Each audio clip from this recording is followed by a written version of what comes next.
Awesome. Awesome. So as long as you're subscribed to me, it should show up in your feed now.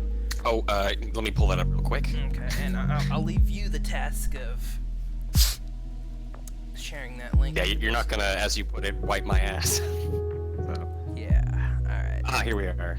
Let's... Here, I'll add Oh, everybody. nope. Wrong video. Excuse me. I just click your username and I click the video instead.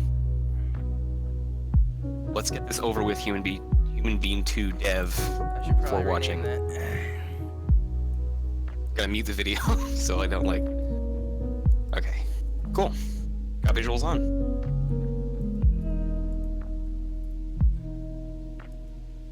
Yeah, good idea. You might want to retitle.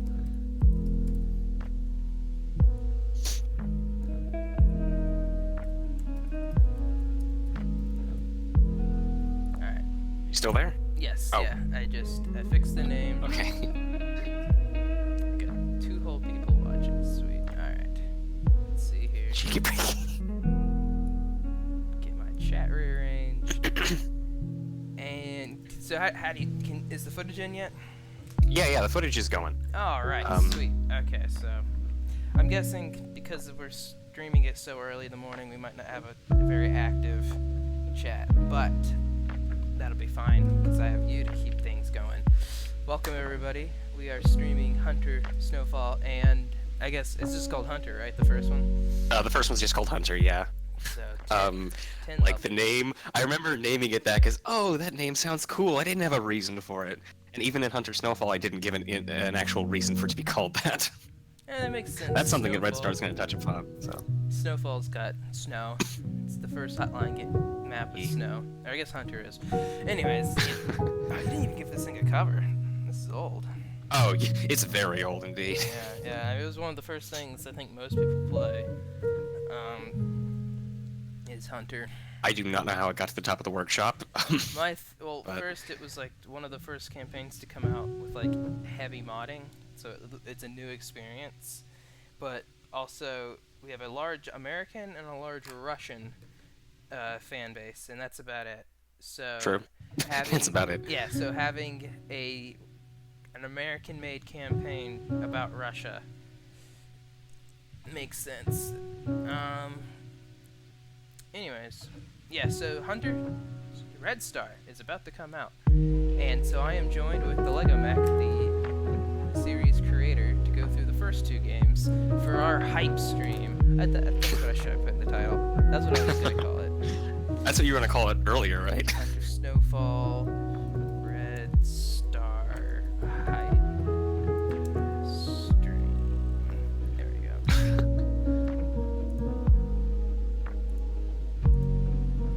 Yeah, I'm on about a 10-second delay with the visuals here, so. I am speaking with Rob real time though, so. Yeah, so when I react Got to this weird something disconnect. crazy happening, he's gonna have to. He's right there with you guys. Alright, can you share the stream link to the Discord? Share it on your. Oh, cool. Yeah. Good idea. Probably do it with your Discord too. Do I have a Discord? I don't know if I really have a Discord. It's really just Robcord. It's true. Yours is more of a small dev stream, Hunter. Yeah. What do you mean you're gonna go to bed, Vasily? Even in Hunt down the time, stream. nighttime. Hunt down the streaming. Hunt down. Sire. Oh no. Alright, and we got our first comment, Russian Privet. Going to bed at 5 p.m. So so we're gonna start with Hunter. And Yep. check out this thing. In all its awkward mixed Russian and English dialogue glory. Nikolai, yeah, the Assassin's Creed dialogue. Alright. It's our friend there, cooperative. Oh, he's got an earring. Yeah, this hang on, I'll wait for the dialogue to end. Yet. Could hardly get any. There you go. Tell Makar I will be right over. Hello, sire.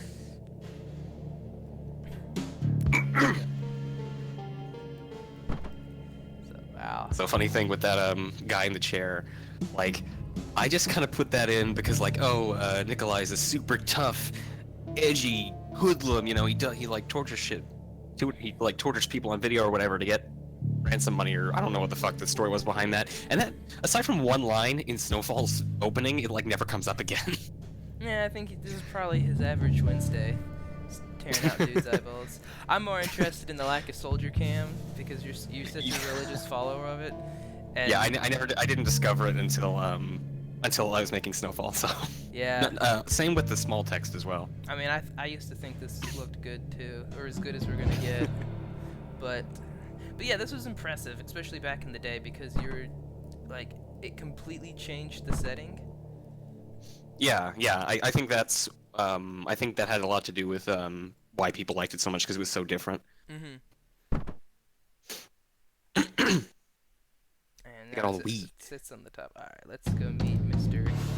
Air Force, or the Airbender. I thought this was a downward air. I thought this was the funniest thing, because it's supposed to be a snake, right?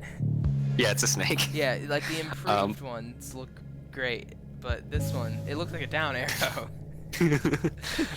Maybe I should have updated that with a patch. I don't know, but oh no, wait, I couldn't have because I wanted to keep his look consistent with the first Hunter, and I didn't want to change any of that.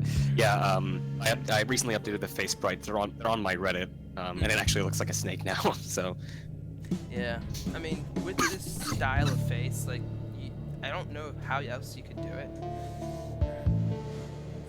Like, true. there's not a lot of maybe round out the bottom a little bit, or make the head look a little more like a pentagon instead of just like, you know, a downward triangle. Even in reality, though, if you have a snake going down your forehead, like dividing your eyes,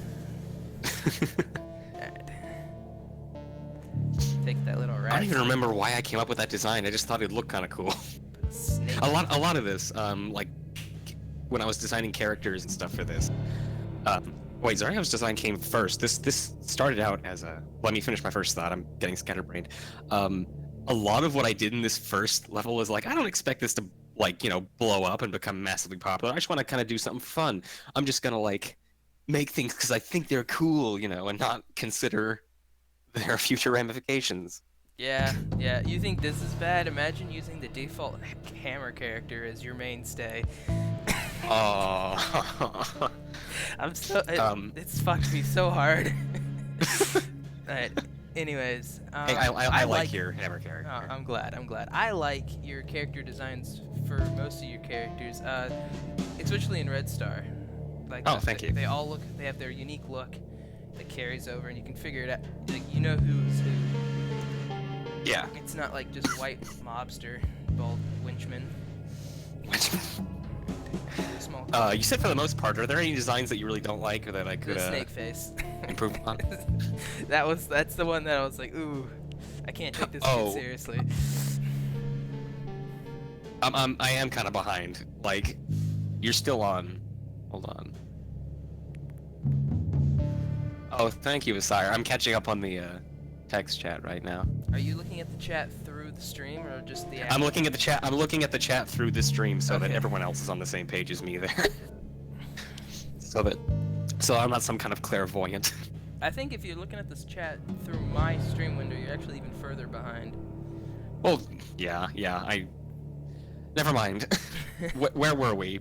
I never thought it was. Magnum agrees. He never thought it was a snake.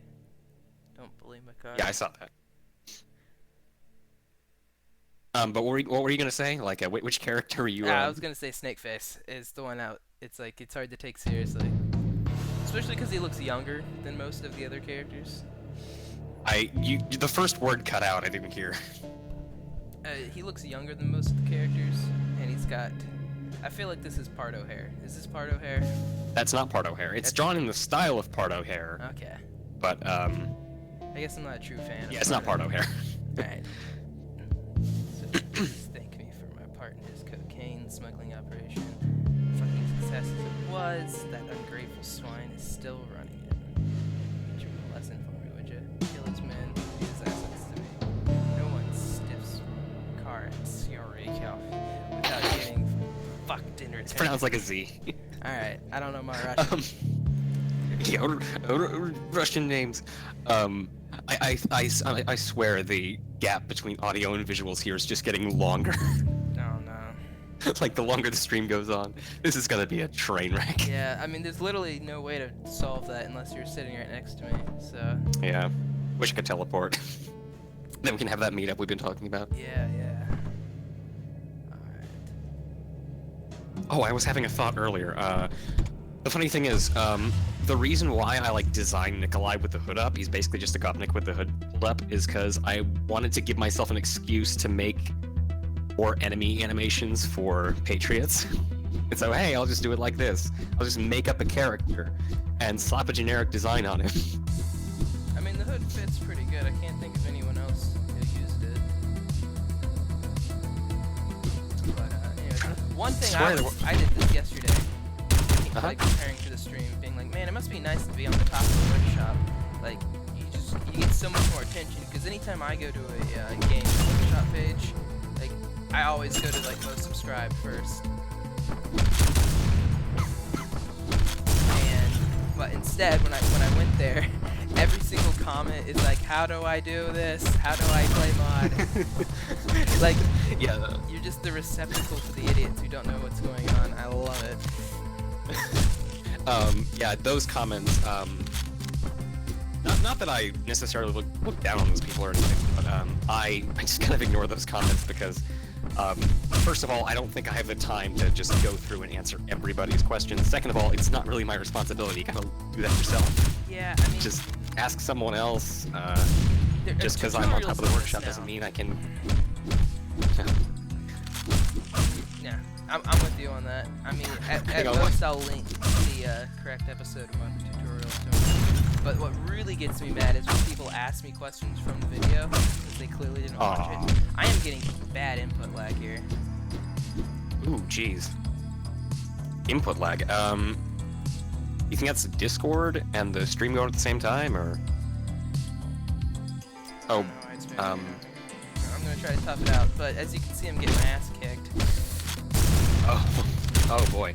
But White Magnum says, "Stop drawing snakes on my nose while I'm asleep." Yeah, it's just pranks. He has no idea it's on his face, and everyone's too afraid of him to tell him.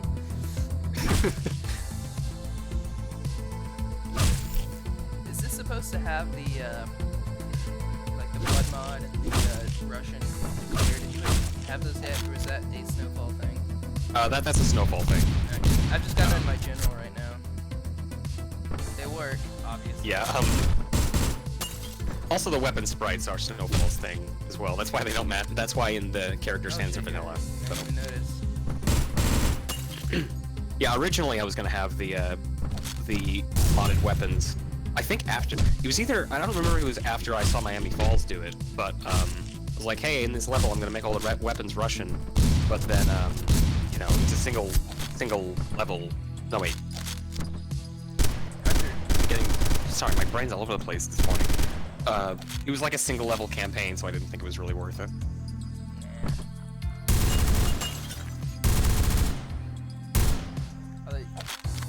I mean, yeah, you could go back and update it, but Yeah, it doesn't really matter. Especially since same it's reason. the first thing most people play when they get into it. You don't want to make it any more complicated. Yeah. Also, the fact that I didn't update the actual weapons in Snowfall with the patch, because that would require a ton of... Because, like, weapons are featured on, like, character sprites, so many furniture sprites and all that. So much. You know? Yeah. I didn't think it was worth the effort. You mean make them, like, the same as Snowfalls? I mean, and Red Stars? The weapons in Snowfall are, like... They're not the same as Red Star. Red Star's weapons take on a very different art direction. They take on the Patriots' weapon art direction, especially with the AK-47 and the pistols. But, yeah, like in Snowfall, the AK is just the vanilla AK, and it's so ugly. Yeah, some of the weapon sprites I don't like from the main game. Yeah, same. The shotgun, like, I don't dislike the shotgun. I actually find it kind of iconic to Hotline Miami, but, no, yeah, that one's... It's just weird looking. Yeah, I haven't been able to find it recently. I had a conversation not terribly long ago about it, but it is a Russian shotgun that, like, I remember Googling Russian shotgun, and that was, like, the first thing that came up. Same with the Mendoza. Like, in my head, that's exactly how Dennis made that sprite for the Mendoza, is he Googled Colombian firearms. Colombian rifle, and that's like Yeah. because like the exact image comes up that looks just like the sprite. Yeah. Yeah. I screwed something up. Where am I headed? Why are you going backwards? Oh no. Rob? Oh no. Rob, what are you doing? Rob? Haven't seen. Has this caught up yet? Do you know what I just did? You just got stuck in a wall. Why? Alright. God damn it. Um, I was afraid this would, like, oh, now what? Now I'm just gonna start over again. Oh my God, this stream is gonna be a mess. Hopefully we're being entertaining enough though. I'll get you too fast. I promise. Where was I? You were talking about it, yeah, like which weapons just come up immediately.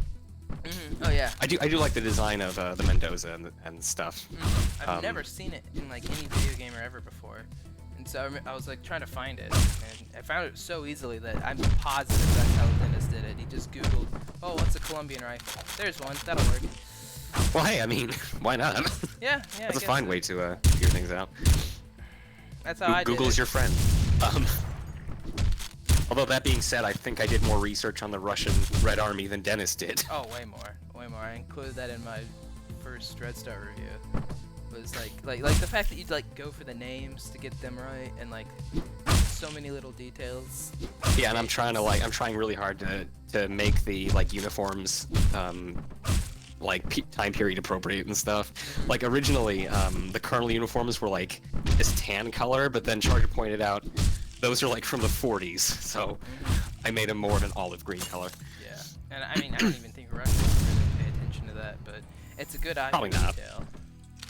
Yeah, and probably shouldn't talk about this in depth. A certain plot point that comes up actually I did put quite a bit of research into. I mean, mostly just like Wikipedia, you know. But I tried making it with several things. I tried making it like realistic, but then I did take some artistic liberties because you know it's in an alternate history and stuff. Yeah, we'll go over that because we're gonna do this again when Red Star finally comes out, whenever that's gonna be. Yeah. Look at Yeah, I'm gonna try not to spoil Red Star or anything in this. Yeah, check this out. In this stream. Oh yeah, oh, I'm sorry, I'm behind. How they like run across the gap like that? Yeah. I always thought that was funny. What I've done for a certain spot in Human Being 3 is I use the glass mirror or the glass. That's a good idea. And then like I was gonna. Yeah, I probably should have thought of that. Yeah. Yeah. Well, even like with an invisible wall, they'd run across. I don't know if it's just me. Do enemies run across that glass wall if they're alerted? No, I'm. Or are you just like corralling them? Yeah. It's I forget what it's called, glass wall or something. I think it's just called like glass wall. There's or something. Like some sort of mirror thing you can shoot through, but enemies will run around it. And yeah, I know what you're talking and about. It's rectangular, so it works well as an impromptu wall if you make it invisible. There. Alright. We're back. I'm now back to where I screwed up. Okay, good. Yeah, going down the correct stairwell this time. There we go. I keep forgetting that those lamps are there on the wall. Which lamps? I kind of regret putting them there now. They look so garish. Yeah, well, they're right next to each other, and they're huge. Yeah. But I love their look. Oh, no. Like when you put the flickering one. Oh yeah, flickering ones are cool. Like in like different contexts, they'd look fine, but here they just look kind of ugh. Also, nice Colombian hider behind a table for like no reason. Yeah, he's taking cover, and I'm behind him. Those things have some weird AI. Yeah, and they shoot through doors. Yes, they do. It's like they have X-ray vision. Yeah. What's his name? Toxic Coffee figured out, and I figured out for the added in idle guards, the police. Like the reason that Denatone didn't bother giving the idle police and guards like into the editor is because they're glitchy. The idols will not respond to gunfire. Or I think they will. They're not. They're inconsistent with the rest of the idols, and then the guard idols do not see the glass. Amazing. Yeah. Like I thought I screwed up the notepad for something. Just the way I put this dude? Nope, it's just that. No. So it's Um, interesting because like I don't know hardly anything about coding, and so like I guess you do have to include for every character you create. Oh, he can see through this certain wall. Like all these Yeah. little intricacies. Also, shotgun death sprites for the player don't show up. yeah, that's a little annoying. Okay. So that. Oh, we're not done. But I still, for some reason, I still feel the need to sprite them anyway when I make sprite sheets. Yeah, you gotta be consistent. Alright, tell your boss, Alec, not to fuck with us. He crosses Cesar's path again. So is this the same cutscene from Snowfall? Sorry, you cut out. Can you say that again? Is this the same is this the same cutscene from Snowfall? Yes, it is. Okay. It's meant to connect those. Yeah, the first level of Snowfall is kind of meant to connect these together, and then that's Simon clutching his face. Okay. So I was gonna add something. Oh yeah, the name is Zaryoff. You pronounce it with a Z. Zaryoff. Smirnoff. Time to ring up The- baby. Alcohol, whatever. I don't drink, so I don't know. I'm straight edge. A nice cell phone next to a payphone. I don't remember if it was Charger or Vitaly that pointed this out to me. Probably Charger. Apparently they don't have payphones in Russia, or at least they're really uncommon. So this was kind of I mean that makes sense. This is like communism and all. They're not gonna have payphones. yeah. And in Snowfall's opening cutscene, I like just removed the payphone entirely. Just gave Nikolai a cell phone.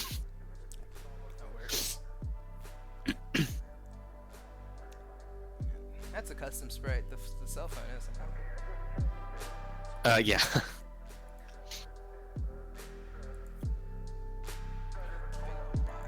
Yeah, the cell phone, I think I also made for Patriots. It's more or less a recolor of the standard cell phone. But whatever. Of course, comrade. Yeah, the Do they shotgun really death say sprites can be that? useful in cutscenes. Like, do they really refer to each other as comrade, or is this like the Canadian? I honestly way? don't know. Like, I cut down on the comrades in later, campaigns. I don't remember if it's used on like a stereotypical level in this first one. No one's like complained to me about it, so I assume it's not too bad, you know? That's the first time I noticed it right there. And bring some vodka. Oh yeah, this original Hunter's like embraces the stereotypes pretty hard. Breeki. Alright. Although, in Condemned intro, you do see Zaryoff drinking from a bottle of vodka, so it's kind of a callback to that line. It's not like they don't drink vodka. It's just like in Human Being 2, I purposefully made it like over the top, where I called the bar that they raid the Vodka Bear Bar. Yeah, I remember that. It was amazing. Yeah, vodka's just what Russian water. No nationality gets away from being made fun of in Human Being. All right, oops. Uh-oh, what'd you do? Oh no. All right. Yeah, I see you hovering over it. Yeah, you don't want to spoil any of that. All right. So Get a sneak peek of most of the covers, though. yeah. Spoiler alert: he's got very nice covers. All right. I figured this is I only still 9 drew levels, most of. but it is. Yeah. It's only 9 levels. Also, with the exception of Slumlord and Research, I drew most of these covers, and the Assets one is like the laziest cover I ever made. Which one? It's like just the Patriots shotgun sprite with a bit of a box on top of it. I mean, it makes sense for that level. It's a big warehouse. Yeah, I didn't say it didn't make sense. I said it was lazy. Okay. All right. Aftermath. So, now we're going to get into the meat and potatoes of this. Hopefully, we don't have to redo any more levels. I apologize for that. Although maybe Lego should apologize for fucking up those transitions. Yeah, my fault. I feel like you can break any transition if you do what I did, though. Yeah. Alright. I tried making it Red Star so that like there are no like return arrows in levels, so that you can't do that. Like even levels that loop around on themselves, you don't go back the way you came. But anyway, I digress. Yeah. No, that's actually pretty smart. The way human beings are set up is like you very rarely ever go back to your car. Mm-hmm. So it's actually been pretty nice because like setting that up has always been frustrating. Mm-hmm. Oh, that guy. He's a bit off screen, but like he's halfway between a door and a window, so if you stick to the left side, you should be okay. Yeah, I mean getting off screen. I played is this fine. like 4 times trying to get it published the other day, so I remember level Yeah. design kind of. I like how they don't fully load their deagles. Yeah, I don't know why I replaced the Magnum with a Desert Eagle. It just also the Desert Eagle sprite's like the ugliest thing ever. Yeah, it's kind of a stick, but I like the idea of the Desert Eagle spread. I've been thinking about doing that. Although I think I'm just gonna try to have a recolored revolver. Yeah, I'd recommend doing the recolored revolver because if you're a stickler for details like I am, and like we both are, they like don't eject shell casings. Only got like 6 shots. You know, Yeah. it's kind of lame. I think a deagle is just that'd be good Plus the for a sound effect is mod. totally just from Counter Strike. Yeah. Getting sound effects is not easy. True. Yeah. Copyright claims taken down on Ted did basically all of my sound effects for Snowfall and Red Star actually, and most of the weapon sound effects you're listening to now are from Red Star since I updated the campaign recently. Updated Snowfall like just the other night. That and a few sprites. So if you notice some characters, hey, the character looks a little bit different. Well, that's because they do. It's been a very long time since I played Snowfall though, so I don't know if I'll remember all of it. True. I hope you remember the only character who got a really massive overhaul design looks wise was the that blonde-haired boy who comes in, that random guy who comes in to just save the CEO's ass, like, hey, come with me, we have a helicopter waiting for you, and he like never shows up again. Oh yeah, we'll get to the ending. Yeah. Oh my god. Yeah, we'll get to the ending. I'll cross that bridge when I get to it. In general, I have a lot. The thing is, you've said this before. I don't know if I should talk about this yet. Yeah, I might as well. You said the writing was Snowfall's weakest point, and I absolutely agree with you. I don't think the story is bad. I just think it's not well told. It's not well conveyed. Because there's so much. It's like so much stuff happens off screen that really should be on screen. Yeah. And I am going to be rectifying that later in a certain way, but for now we're just going to have to put up with it. Yeah, games definitely operate from a show don't tell perspective. Same with movies. You can get away with a bit of it by having like flavor text, but There's way too much telling in this campaign. Hey, It's ridiculous. I Like, got a question. For you. never mind. I'll get to it when I get there. Hey. Never mind. I got a question for you. I'm rambling. The Dodger that I just killed here, is he gang or is he? He is Colombian. Okay, he's Colombian. So he drops 2 knives, but they're like sticking out of his little hat there. Yeah. Or is Yeah, that originally it was just the flaps? 2 knives, and then they're not like sticking out. I was excuse me. There aren't many ways you can replace the katana. Mhm. So I'm like, originally they just looked like the regular Colombians or Mafia or whatever, except they had 2 knives and they were really hard to tell apart at a glance. So I gave them little ushankas, Yeah, that was needed. and I put those ushankas on the weapon sprites so that like you don't wonder like, hey, where'd their hat go if it disappeared from the body? So Yes, it's just like the way it is. It always entertained me that they've got this little like hat knife thing. And I was always debating what I was looking at here. Did I miss somebody here? oh yeah, he's in the security room. Yeah, but the door's locked. So. Oh no, you must have missed. Yeah, okay. Bastard. I'm a few seconds behind, so. Yeah.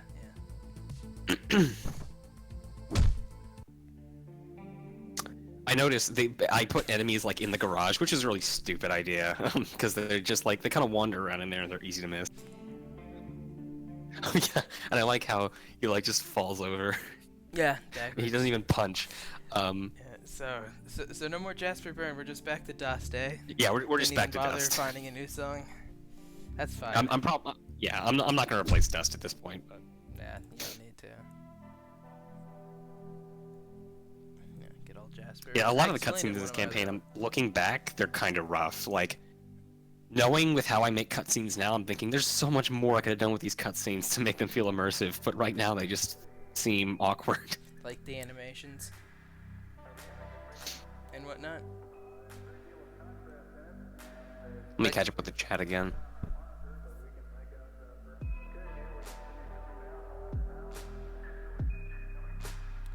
There are so many campaigns with the security room trope. Yeah, like I know I've done it. I know Matt's done it. With Like a Requiem. I don't remember. I remember Requiem being alright, but I don't remember the specifics on it like at all.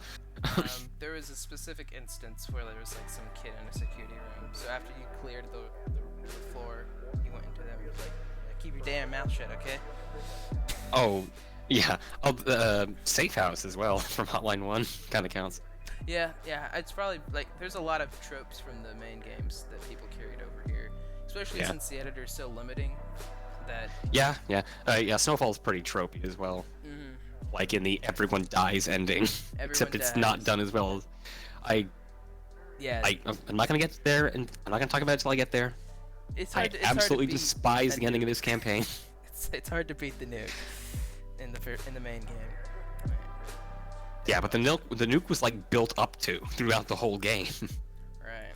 and like foreshadowed and stuff. But anyway, Yeah, I was a bit.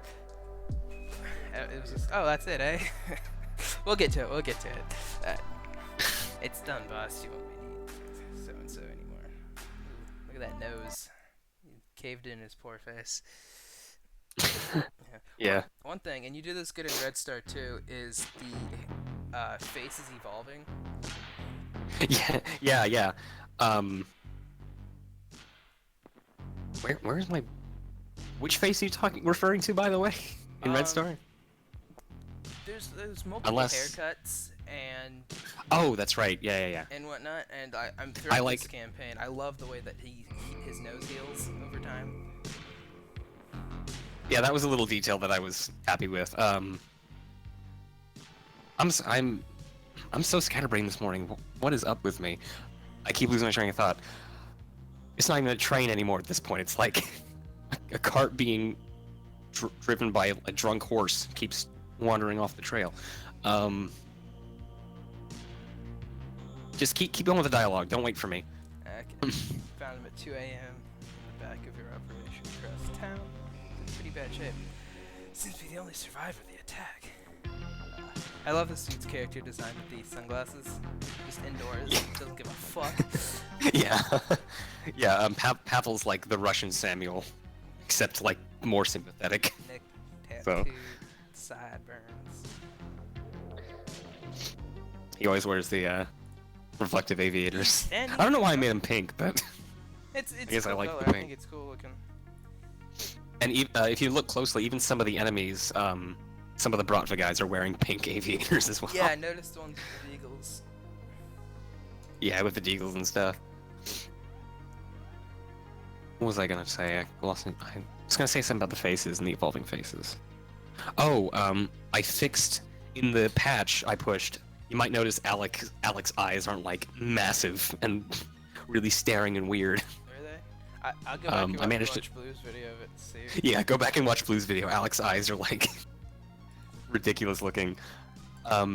And if you look closely, if you look at like Simon and Nikolai's faces closely back then, they had this like protruding brow problem where like they use the Mafia VIP guard face, and he's got like, he doesn't have eyebrows, but his brows are like really prominent, and they kind of stick out a little bit. And I neglected to change that when I was making the faces for Nikolai and Simon. But then I since fixed that, so That's good. This is like I'm pretty sure no one noticed that, but I'm just saying. yeah. There's a lot of small details in games that you like. That you're like, and I'll do it too. Where it's like, I mean, no one's gonna notice this, but I'll notice it, and it'll eat me up inside. So it's gonna be worth fixing. Yeah. Yeah. Oh, anyways, I stopped on this one man against 79, Because I really don't think I just killed 79 people, did Yeah, I? I was gonna say. Something I didn't really convey that well. That includes the kill counts of both Aftermath and the original Hunter, because they're Okay. set in like the same area. So, yeah, a lot of people didn't get that. Okay. Also, I don't know. I think it's the same exact one man against X amount of people. I'm almost positive that that same line is in Rooster Files. The guy, like the Really? cop, the cop goes. Huh. The cop is like, "What the hell? One dude against," and then I like counted the amount of enemies in the level before, and I think it's this exact line. Not that I'm accusing you of anything, but I just think it's funny. Maybe I subconsciously copied that. I don't know. Yeah. I didn't do it intentionally, but It's like when Basic Brick had in his joke campaign, every campaign needs an edgy ghost character, and it was like, holy fuck, Basic, I could sue you for that. oh yeah, edgy ghost character. I didn't put in edgy ghost character. Well, Sorta. I put in an edgy ghost character kind of for the sake of a nightmare sequence. Yeah, there's, You know what's funny? Red Star actually has. Oh no, never mind. It doesn't have an edgy ghost character. It kind of, sort of has a ghost character, but he's not really a ghost. it's got supernatural elements though. I mean, Not pretty much really, every- but not supernatural elements, but it definitely portrays things that are not real. ghost-like character. Yeah, portrays things that are not real because Because it's Hotline Miami. Yeah, I like how in Hotline Miami, like it's very Oh yeah, don't stop the dialogue. We're gonna be here all night if you stop the dialogue, because Okay, yeah. this campaign contains a buttload of dialogue. I'll just talk during levels. Continue. Yeah, that's probably a good idea. First he kills a hostage. No, this. Oh, is that hostage in? Yeah. Okay, all right, that's the line. It's the guy. Yeah, it's the line. Traitorous dog.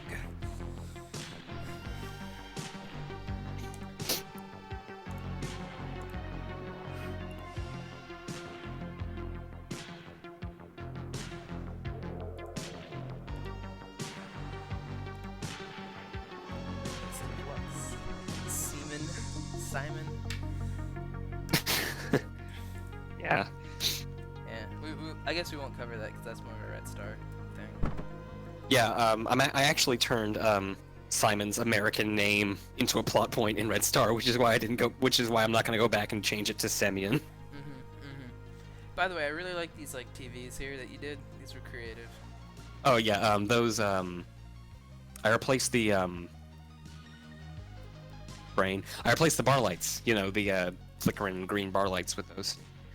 This design is actually based on the original level layout of Bloodbath for Patriots. I think So you shoot this up in Patriots? DB and I are going to be playing around with that a bit, but yeah. Okay. Oh, and I set this since I didn't know how to do the date and time stuff. No one knew how to do that yet. I used like calendars and newspapers to establish the date and set up a timeline. Yeah. It's a good way to do it. Because is this in Hotline Miami's universe? Yes. Okay. Yes, it is. So is Patriots. Well, I mean, Red Star's literally about the Hawaiian War, so yeah. I mean, there's a lot of alternate universe campaigns that borrow heavily. True. So, Oh, why is that guy a policeman? What the fuck? what's Did that? you see that? Did you notice that? No, I didn't. What happened? There was a guy talking. Did you have Never mind. You ever screwed up? Like no, on the outro of on the end of that intro there, one of the NPCs was a police officer talking to a Bronva guy. I'm like, I think that was supposed to be modded. I don't know why it wasn't. That was bizarre.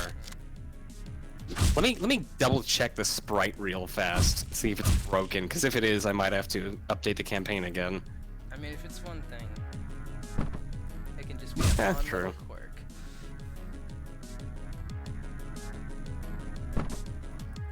Oh yeah, Music Jabs that sees it right there, American Cop. Yeah. I love the sound of the pistol in this.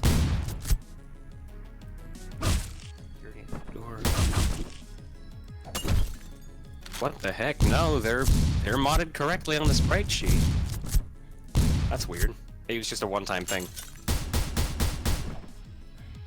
got the bat. Oh, shots That's was a- the first.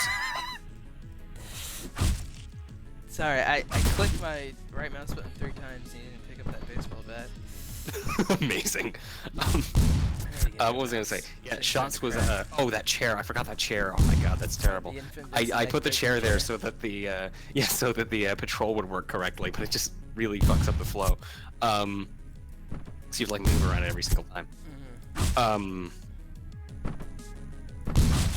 What was I gonna say? Yeah, shots was the first level that I made for this campaign. Okay. So yeah. In Red Star, never mind. I was gonna say like I made it more like an order, but I absolutely didn't. Yeah, I just was make gonna these say, levels out like, of order. I remember seeing you had like this update thing that you kept doing. Yeah. I'm making mine in order.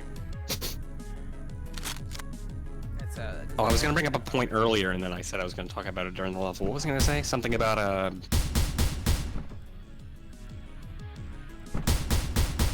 Never mind. I'll let you do the talking right now. I'm a bit out of it. Lighting.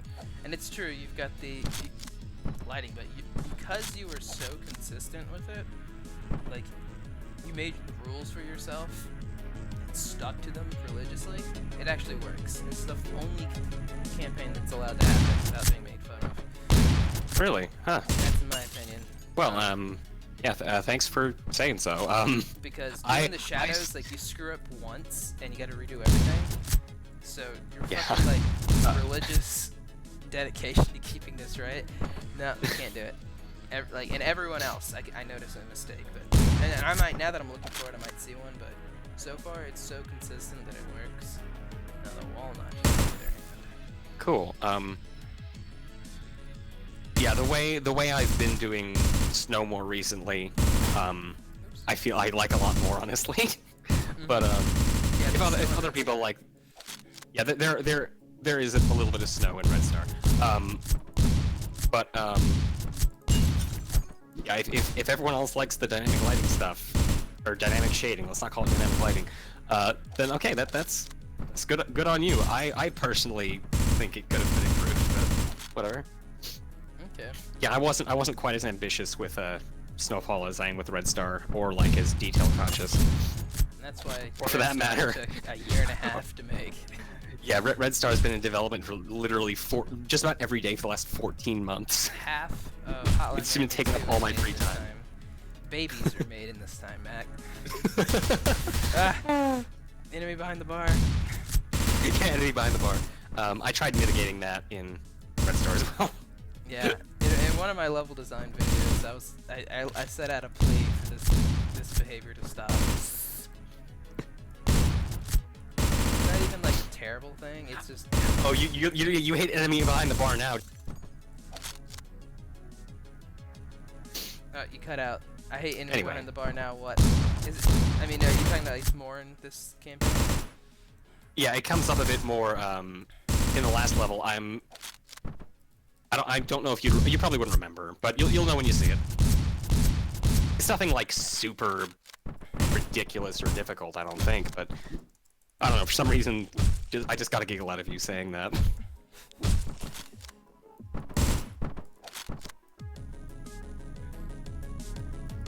It's weird that I can't hear the in-game audio right now. Can't. You need me to turn it up? No. I mean, I have the stream muted, but Oh, okay. Yeah, you kind of have to do problem. that. It's, Otherwise you're gonna it's hear not, yeah, yourself. it's not a problem. I'm just saying. It's gonna fuck Oh, another thing I wanted to mention I didn't mention, the fact that I made the prop to use trained wolves as attack dogs. Oh yeah, I like I your feel like dogs. that's a little bit silly, but at the same time, I just kind of like it. They don't have to be wolves. I don't they know. Can be just big dogs, big husky boys. Yeah, they could just be huskies, but like, I don't know Russian dogs well enough. yeah, they're close enough. I mean, Human Being has fucking purple panthers. In the Oh, Hotline Miami that has bark. purple panthers that bark. Yeah. Purple panthers that bark at you. Yeah, I'm gonna actually change this. Yeah, Hotline Miami file does to have a panthers. cat roar. Good idea. Good idea. This is Also, seeing rails like without the edges just really weirds me out now. you talking about? It's like stair rails, or like this like edge that you're doing. I feel like you've been cutting out a lot, actually. If I haven't been answering like some of your questions or comments, that's probably why. Alright, I'm gonna restart the call. Sometimes Discord just needs that. All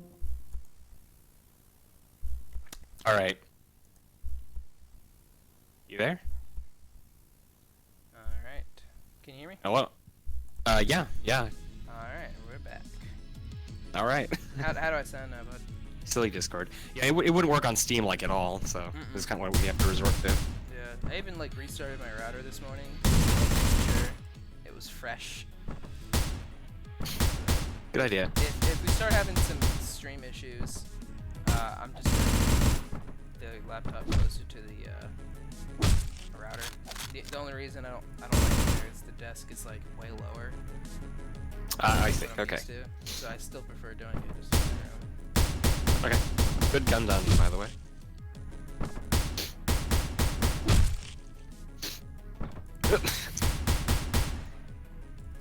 Oh, I have a question, by the way. What's up? If I'm editing a level, do I want to sacrifice full combo ability for the sake of getting rid of some potential off-screen enemies? That is a good question. I probably think it varies. Danny is like, man, I think it's like full combo is like one of the level design goals at all times.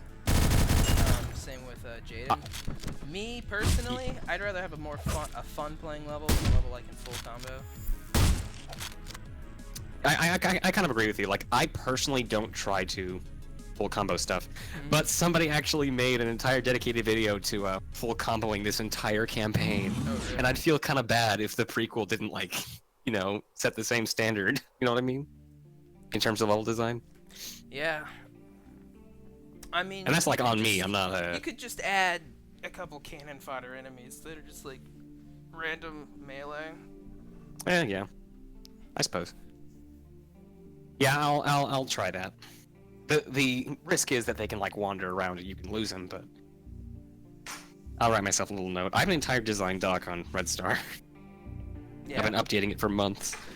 Yeah, I've got notes in the notes on my note app on my phone, and it's just Oh yeah. if you read it for Human Being, it's insane.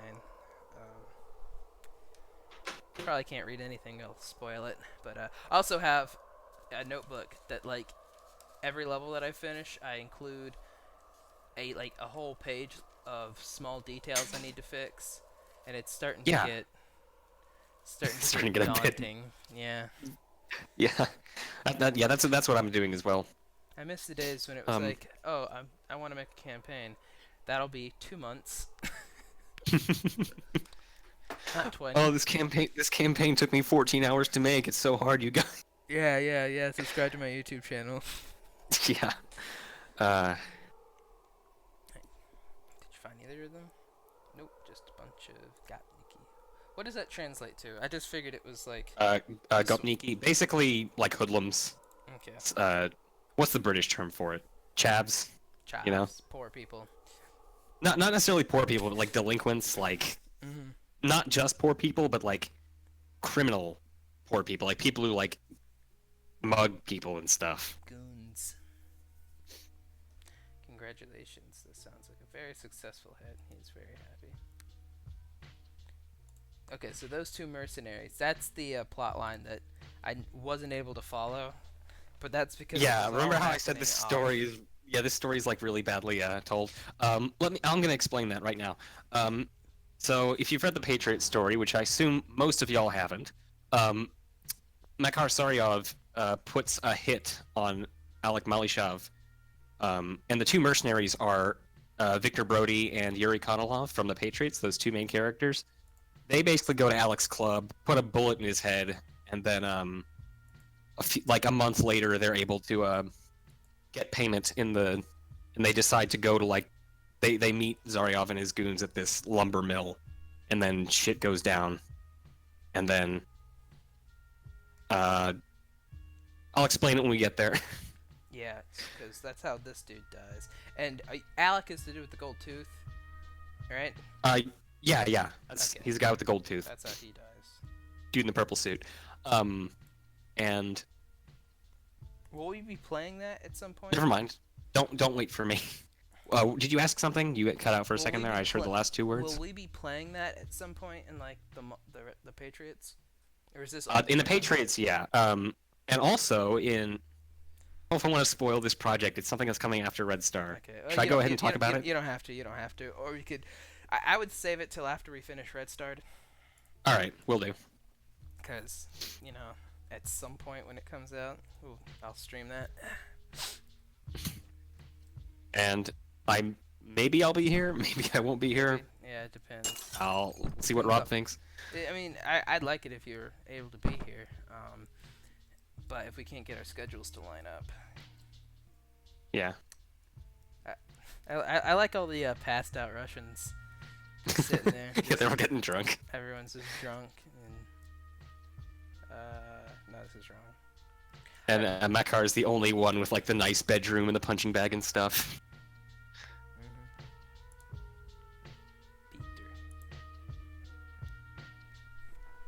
Excuse me. Yeah, but that little hideout is just an updated version of the original Hunter's intro area. Okay. And I gave this guy a name. Little Peter. I like his little tracksuit. He's the only tracksuit boy in this whole campaign. I know. There may or may not be more tracksuit boys in Red Star. Yeah, so don't you worry. Boys, at least you have one. If you had 0, there would have been a problem. But since you at least hit 1. I like how you bothered changing even like the money to rubles.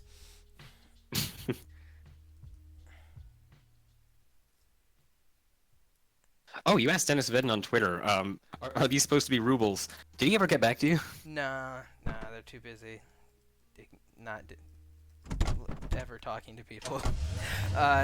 Someone suggested it might be loose change, but I would ask you which quarters and dimes are maroon.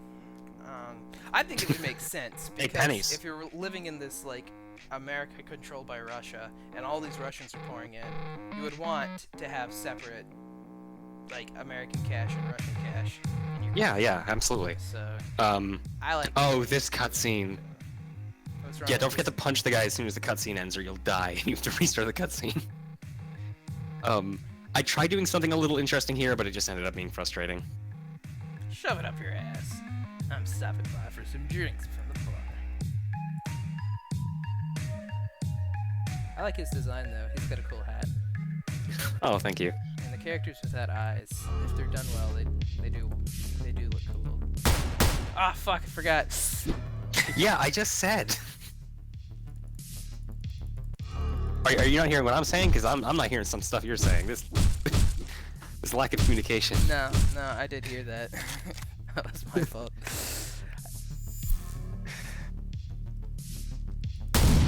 Okay, well, not the end of the world. Could you not have a at least it's not like command? Because like I don't oh wait, I don't think it would work against enemies. I don't remember why I didn't make it just an attack command. But whatever.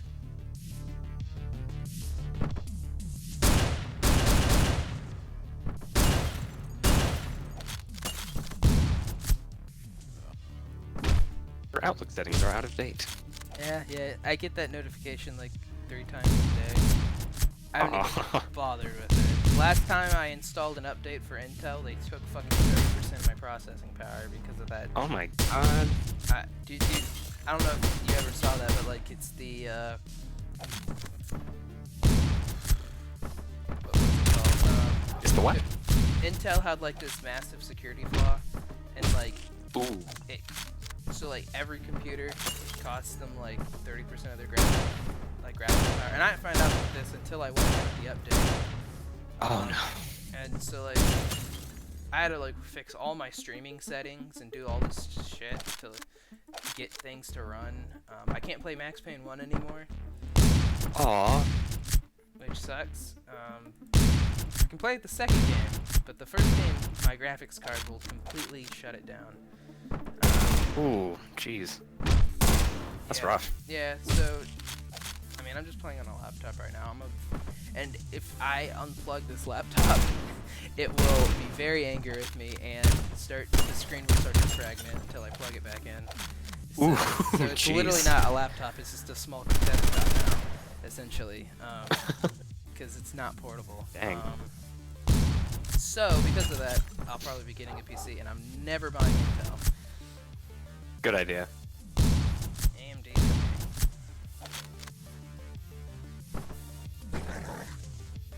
Oh yeah, this level, this floor contains the one and only taser Nikolai can use in the whole campaign. Oh really? So yeah, Wait to find it. on the fat guy down the. Yeah, I think. I swear some of the police sprites didn't go through.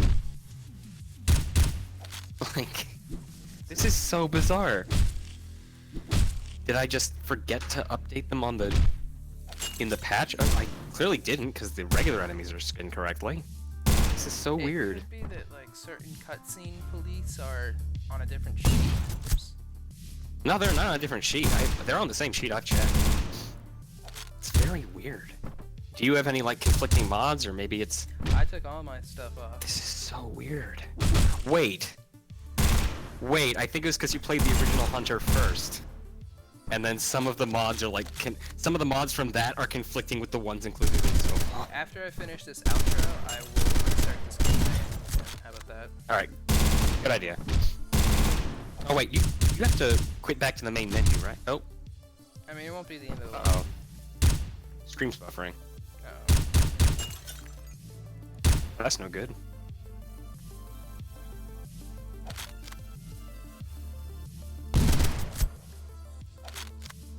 And now I can't hear a thing. Can you hear me? Rob? Matt! Oh my god. Everything's coming apart, Rob. Alright. I can't hear a thing. You're coming in like super fragmented and stuff. This whole stream is becoming a train wreck.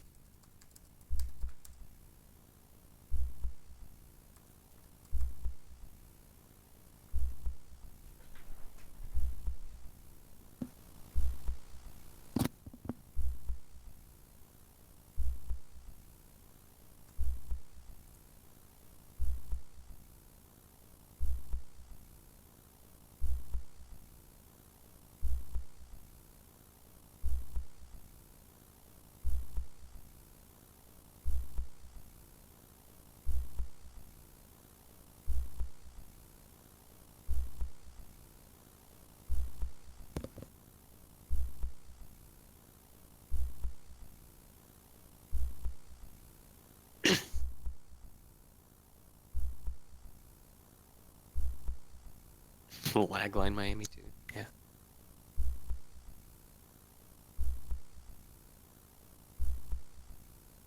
Whoa.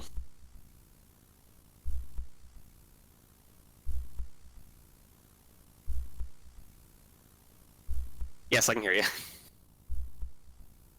Should be better off now. Alright. Is it buffering still? It's not buffering. Okay, here we go. Yeah, we're good. We're good. We're good. Alright, now I'm unhappy because I have to sit in this cold room with this stupid desk. Alright. Aw. But I'd rather... I'll suffer for my stream, you guys, because I love you. True artist suffers for his work. Yeah. Uh-oh. I was really worried unplugging it was gonna cause everything, because I was just talking about it, but Yeah. I like ran across the house. Plugged it in. Alright.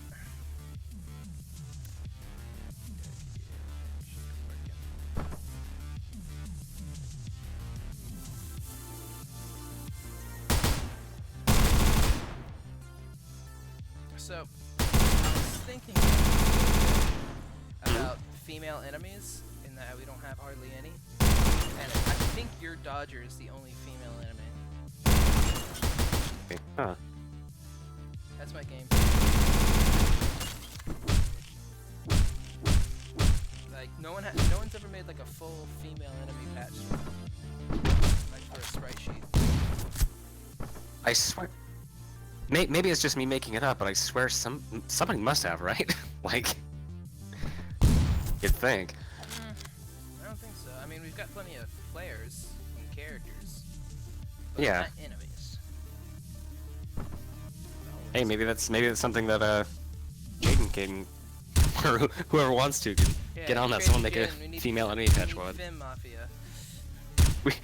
We need diversity. Yeah, the same person on Tumblr who did fan art for Miami.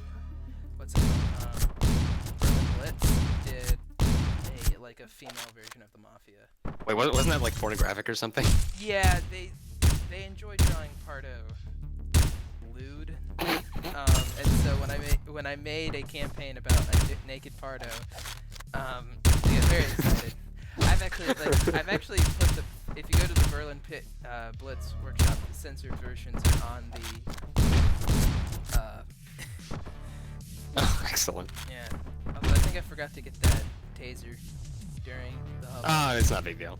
Yeah. Don't worry about it. These characters, do they freak out? No, they don't. These are just the Colombian Dodgers that would freak out. Yeah. And I think the gang as well, but they don't show up in this level. Yeah, in the final level. I can't believe I kept that. I can't believe I actually, like... Well, like I said, I wasn't as big a stickler for details in this as I am now, but, I don't even know if there's... yeah, like, I kinda just let that happen. Yeah, that's true. I'd have to, like, I don't know, come up with a new fat, enemy to replace for the outdoor guys. Yeah, and you don't have a whole lot of options for those. I hate that the police and, like, the knife-wielding soldiers can't be used, like, for most characters. Yeah.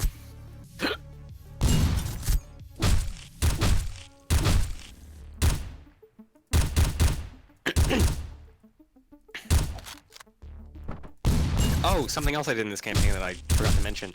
I went out of my way to make all of the vehicle windows gray, to, like, make them consistent. Oh, yeah, that is different than the original.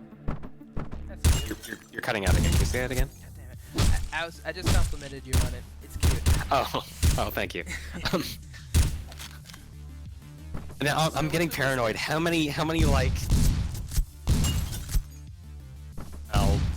I'll catch up in a second. Yeah, you can't walk over the corpses in this either, which makes things a lot more like frustrating. But like, and I'm getting paranoid. How many lines of yours did I miss? Like, maybe you asked a question or complimented me and I just didn't answer. I'm not ignoring you, I just couldn't hear you. Okay, if you don't respond, I'll repeat myself. That's kind of how it's going. And if you have to repeat yourself again, Yeah. please do, because I didn't hear you a second time. Alright. But yeah, this Discord's better than Skype, but I mean, I don't know. everything's just gonna have some lag to it. yeah, especially with two things going at once. Right. I got a lot of data coming out of the computer right now. All these freaking items. Oh, this level 3 was also the last level for me to make in this campaign. Oh, really? So, funnily enough. Interesting. I like this cutscene because they could have just ended the campaign here. Like, it's definitely like one of those, like, you really screwed up moments.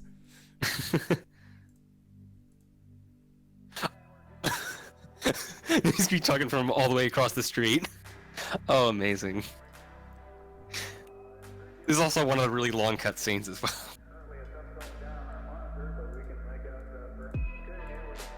I've actually done the math on how many lines of dialogue are in each cutscene in this whole campaign. Yeah, I just created a time-space continuum. You just did a what? I just broke the time-space continuum. I shot Simon and, what's his name? Glasses dude. Yeah, I should have, like, yeah, they're unkillable. I should have made it so that, like, Nikolai doesn't have a weapon when he comes into this floor or something. Mm-hmm. Yeah. I don't know, but there's a lot of things I should have done with the cutscenes to make them less, immersion breaking. Yep, there's the police speaking, not being modded properly. Yeah. So... Hey guys, where can I find a hentai of Simon? If anyone draws hentai of Simon, I will fucking strangle you. Wait, do we have any Rule 34 Snowfall? I know we have some fan art of it. I haven't actually... The only fan art I think I've seen of it was like somebody on DeviantArt that I liked, and then box. Yeah, I bet the Sexy military men of Red Star will get more fan art. I hope so. To be honest, I don't go out of my way looking for this fan art though. Yeah. Other people usually show it to me. I don't know if he wants me to call him out or not, but someone sent me the Berlin Blitz nude fan art. It wasn't me who sought it out. And I'm kind of curious what he was doing when he found it. Alright, Nicolette, you're back pretty early. How was your evening?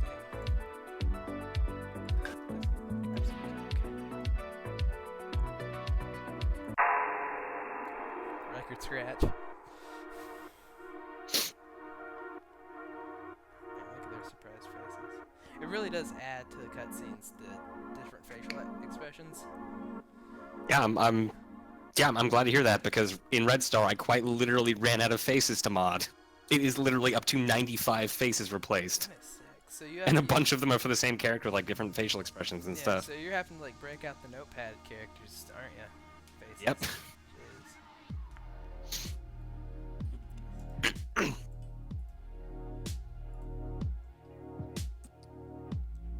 The crate. Oh god, a sire. I just got that. That is a cocaine crate. Are we talking about the cum crate? The cum crate, yes. Oh, boy. Gee, who came up with that? Good god. I think Kung Fu. Uh. I don't know.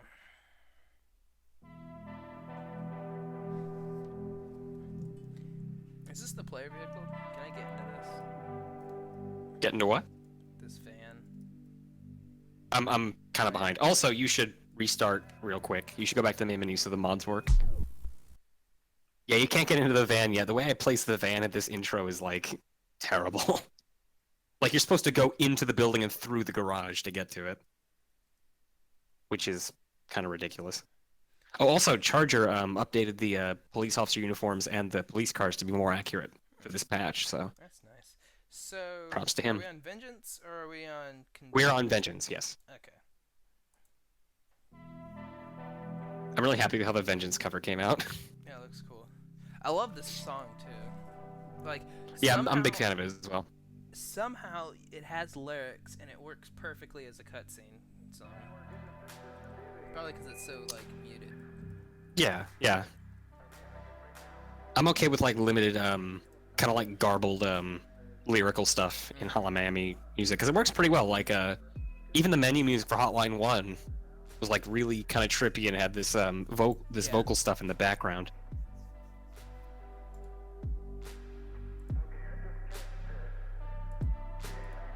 Excuse me.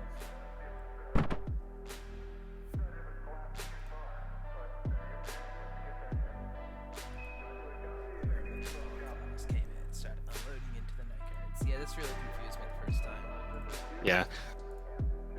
Also, I remember you laughing at Fox's use of the phrase unloading into our guys. I'm pretty sure this got that turn of phrase from.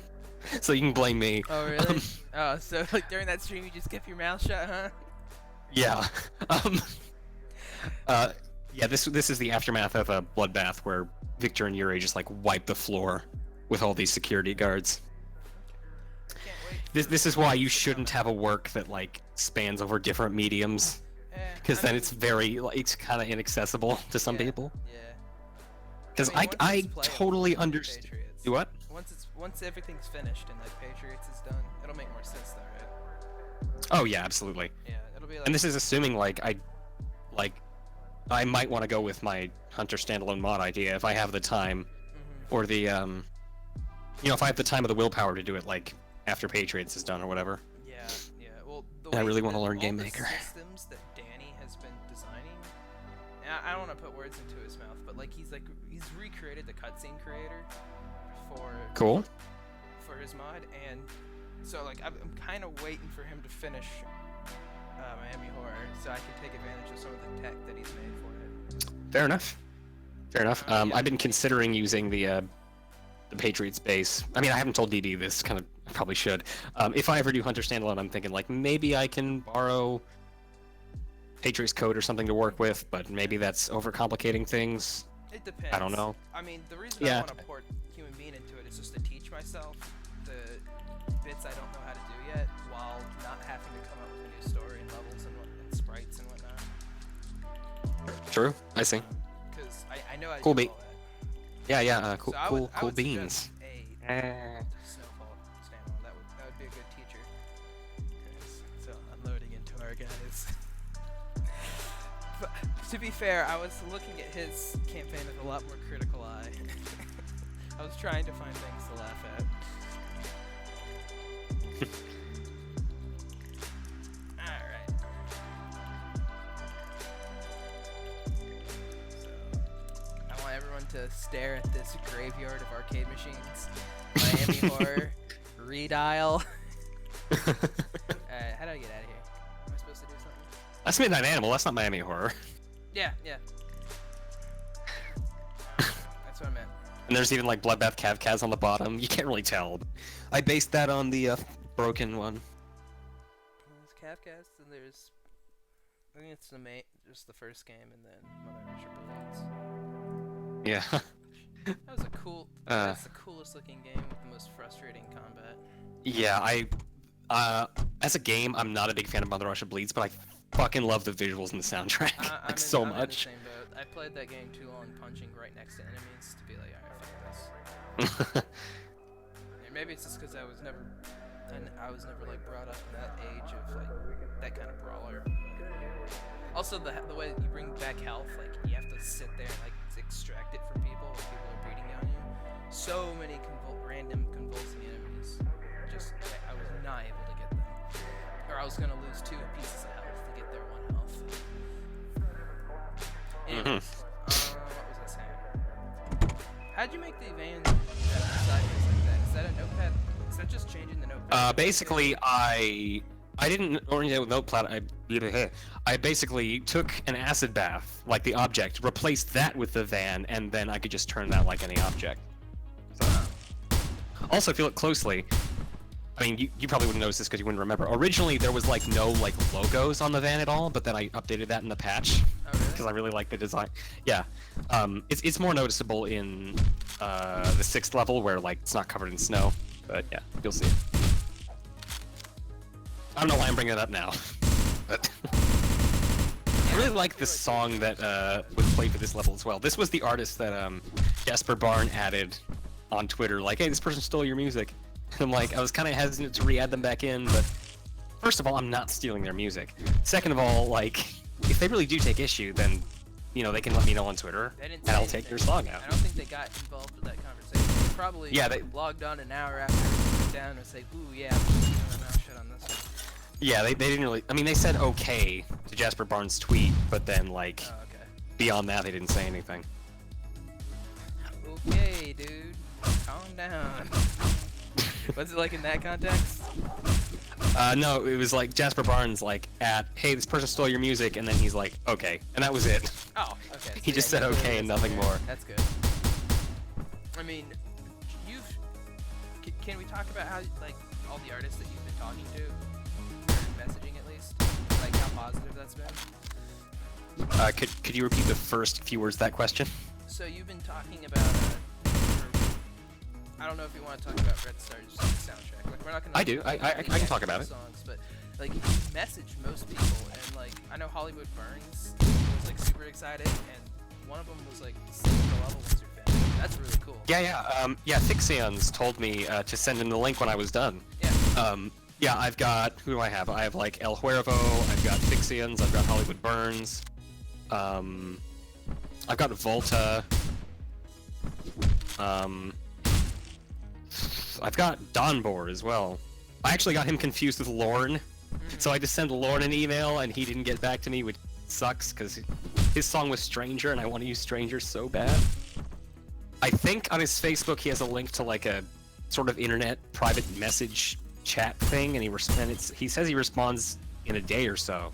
So maybe I can message him through that if I'm really desperate, which I'm kind of getting desperate. Yeah. Yeah, you still haven't figured out all the songs yet, have you? I have 2 left. One of them is being custom made right now as a replacement for a song that didn't work because I didn't get any response back. And then the last song I'm either gonna contact Lorne or just find another replacement for at this point. But the rest of the soundtrack's completely done. Did you change? And for by and large, I'm pretty happy with it. Did you change the credit soundtrack?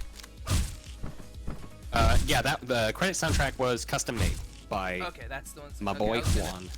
I figured that one because like the song is so different than the rest that I figured it would be impossible to get a hold of that first. It's like a band. It's not just one dude in this basement with a computer. Juan's like really good though. Yeah, I love his music. And Kung Fu Gloves is paying the dude. I'm not gonna say what Kung Fu Gloves' campaign is, but the dude who did the soundtrack for Lisa the Painless. Wow. Paying him Huh. so he wants to be the first dude with a fully like with an actual OST instead of the soundtrack. It's an OST. So Cool. That's very interesting. Good on him. But yeah. Sounds very ambitious. Yeah, it'll be interesting to see how that turns out, especially because that campaign has got an interesting premise. Alright, where's this last dude? I'm sure he's just an idol sitting in a room. Yeah, I kind of had a bad habit of doing that. I think in Red Star I still have a little bit of that. I think in the... Oh no, that didn't sound good. In the final playtesting run, I'll make sure to I'll make sure you can go through it and let me know if anything's too. Oh yeah, I saw that. That was bad. Yeah,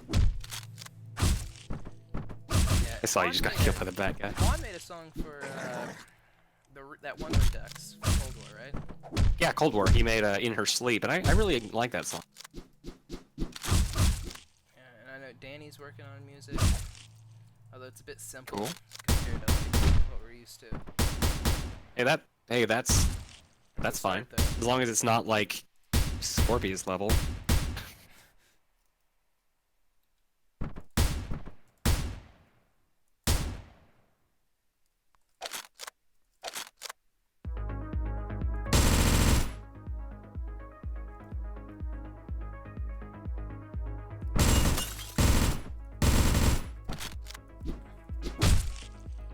I always like levels that have like an interesting or different start than just you're by you're right next, you pull up next to the house. And so this was a cool level because like the level is around you.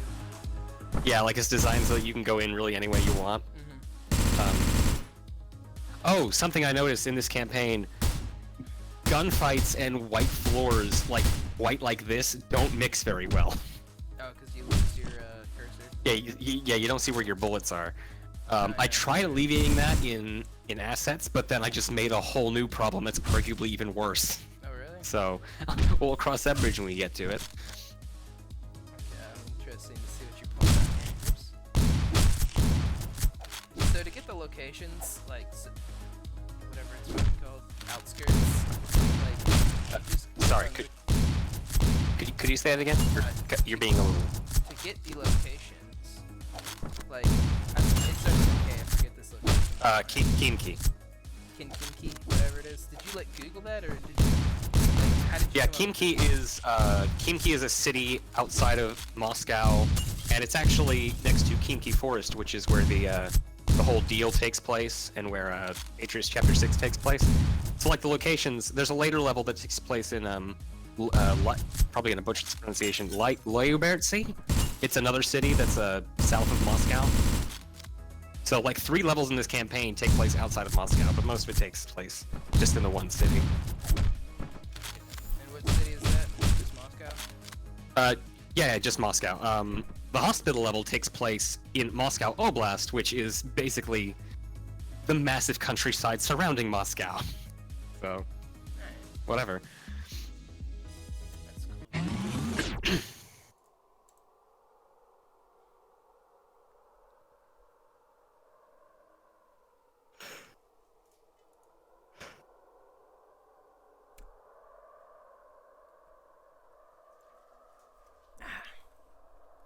This chair also has weird legs, and it's easy to scratch your ankles on them. Ooh. Which I just did. Ooh, Ominous thunder.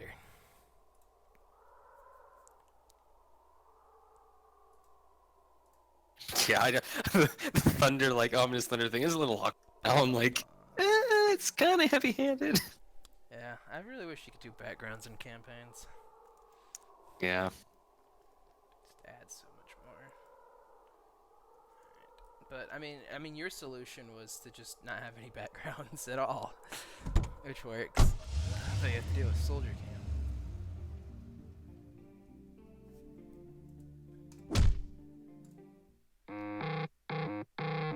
Yeah, something I did in Snowfall that kind of irks me now. Beyond, I mean, I know it's a little going beyond, above and beyond here. In floors that are higher up than the first, I never put in any backgrounds. It's just still like the pink and blue void, Okay. which doesn't really fit with the aesthetic. In Red Star, I like just go out of my way to make the backgrounds consistent with higher floors, and there's like no void at all. Which is partly why the campaign keeps crashing and I need to optimize it, but... Yeah. I hate that. Like, the one soldier camp... Actually, I have two. But the main one, soldier camp that I have right now, in Human Being Theory, it's like, as a single level, it keeps crashing for people. Because I have so many edges. So, like...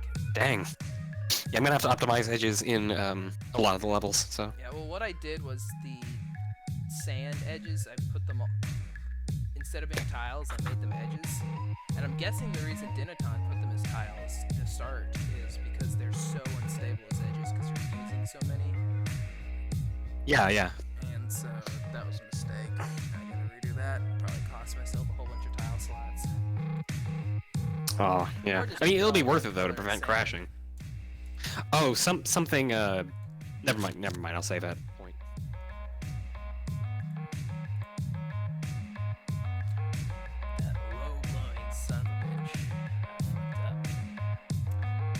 Yeah, like I shouldn't let him stay alive, you know? So now everyone's hideouts are covered in blood. I'm never gonna get this out of the record. So where do they stay after this? Do they just still hang out here?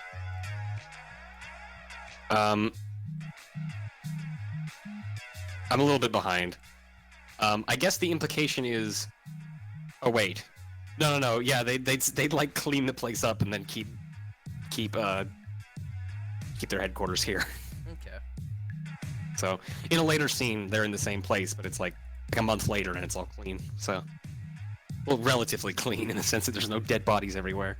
It's still a shithole, but you know.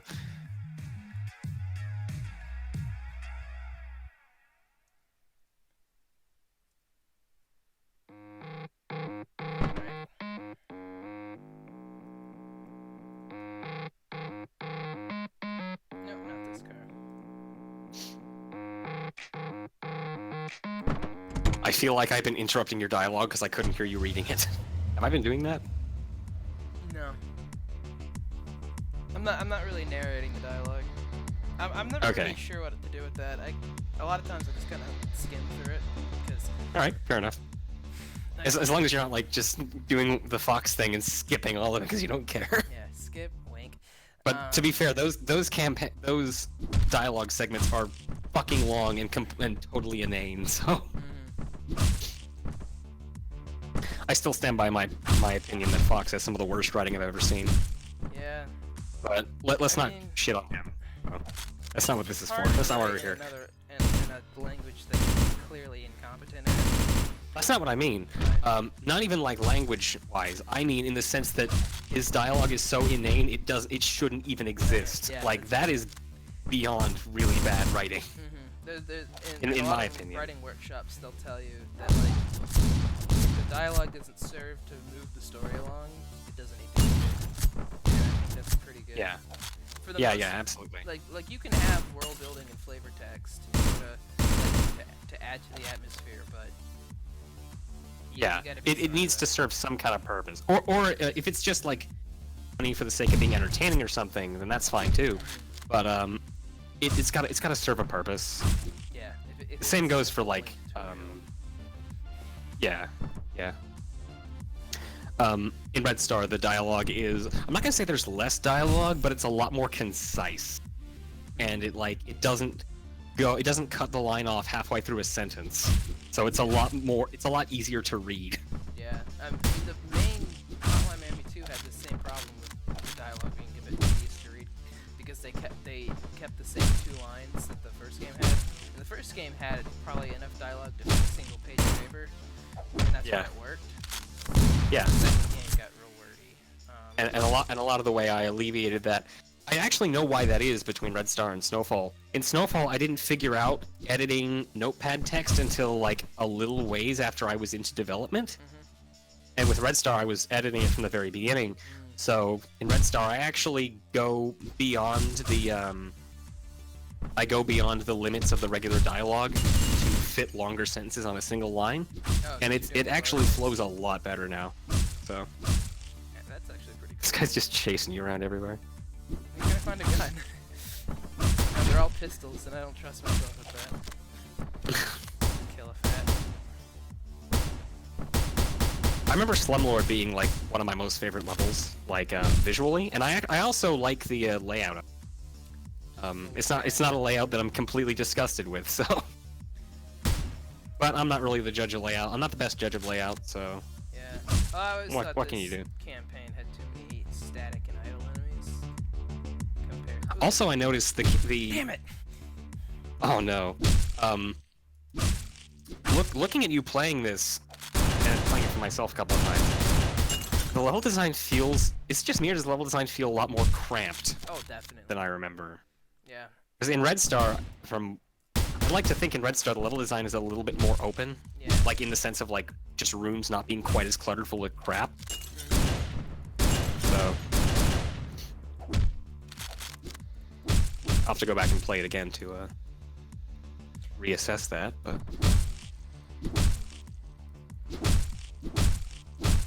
yeah, and I think part of it is just your dedication to realism is that you also included enemies doing realistic things.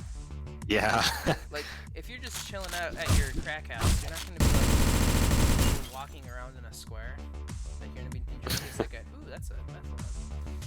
Yeah, I remember putting a meth lab in there because I wanted a meth lab, and like no other reason. There's never a bad time to include a meth lab. Yeah, a lot of stuff in this campaign is just for the sake of it, because this was like my first real foray into like notepad stuff and playing around with game mechanics, and special things, which is why a lot of the plot is built around the levels instead of the other way around.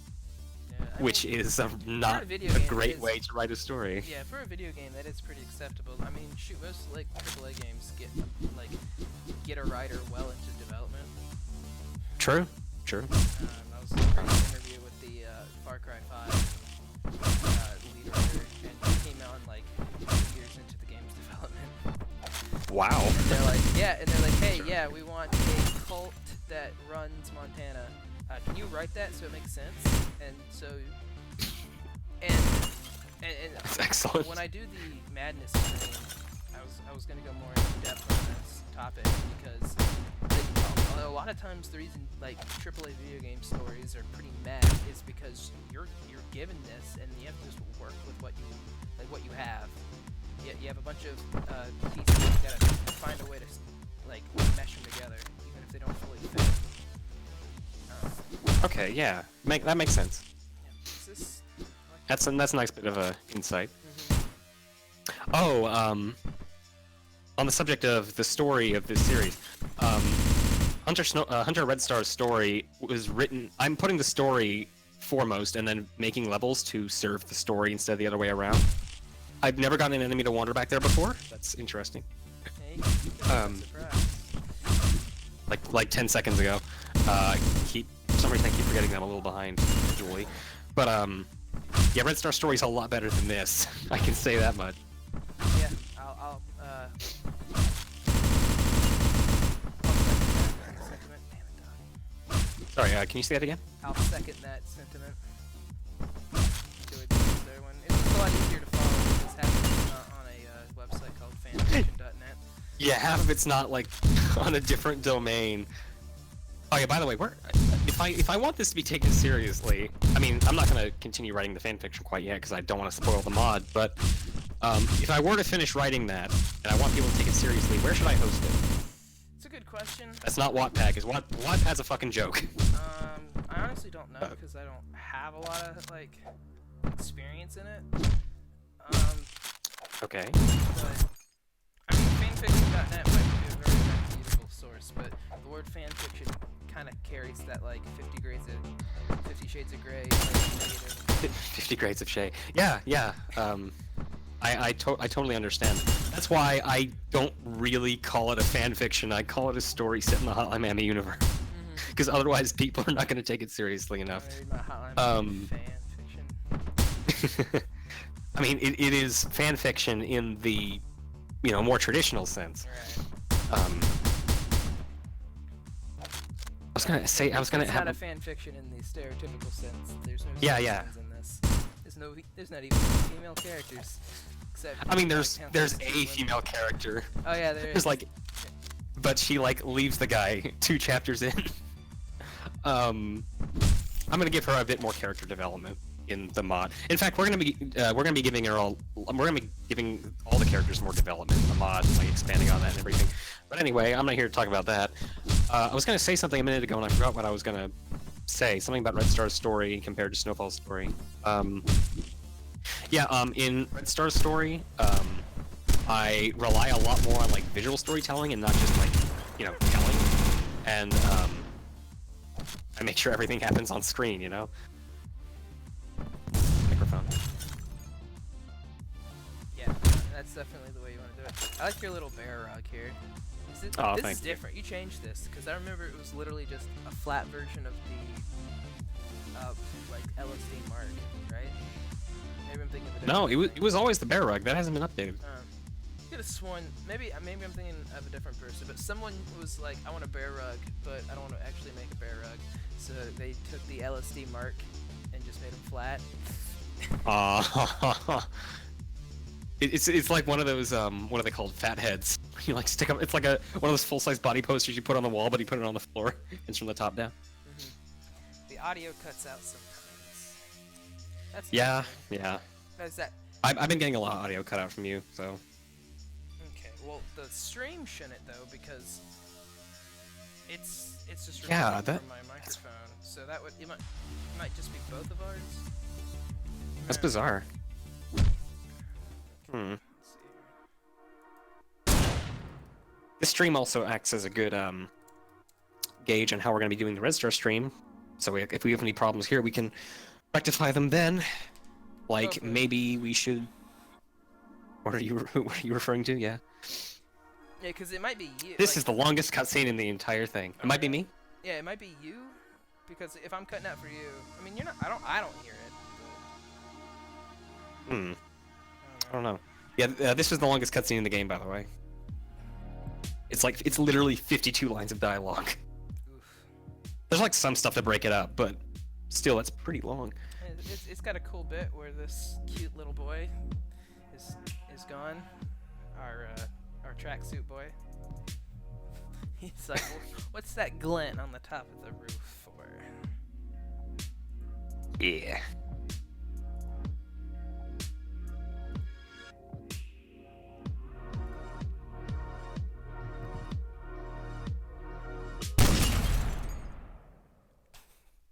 I love their surprised faces. Do what now? I I only heard the last like 2 words. I love their surprised faces. I also fixed his surprised face so the mouth isn't like terrible. Yeah, rip Peter. We hardly knew ye. Yep, He's a completely flat character. gone but not forgotten.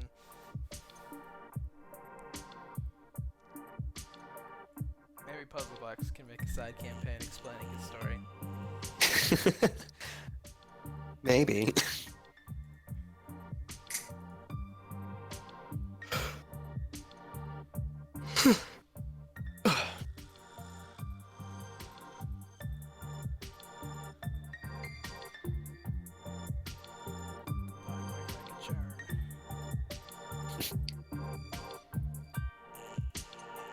Okay, so who's Lieutenant Kamarov? Should I know this, or is this like some more dense storytelling?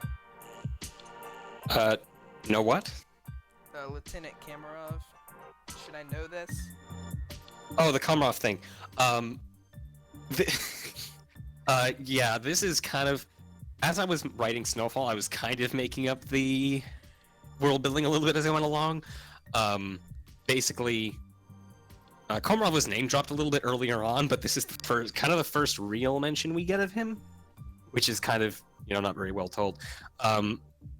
Originally, like, he was the head of the Bratva, and then, like, Nadia was his business partner. But then, more recently, I kind of switched that so that Nadia is the de facto head of the Bratva, and then he's, like, her business partner, more or less. And so now he's like a businessman first and a crime boss second, sort of. If you get me? That makes sense.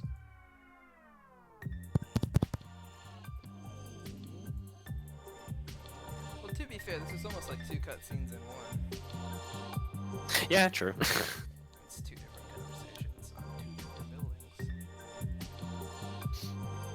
Also, was he aiming for Snake Boy?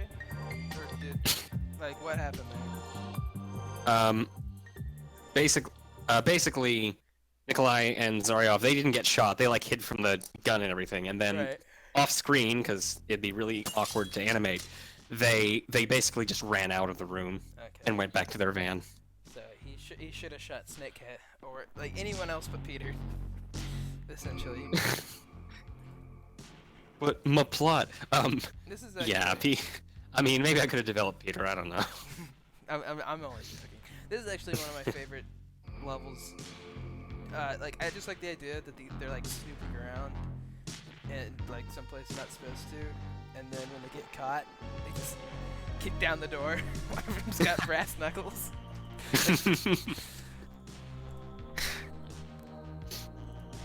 This is also one of my most favorite levels as well. It's also one that I, like, didn't get anybody else to playtest really extensively.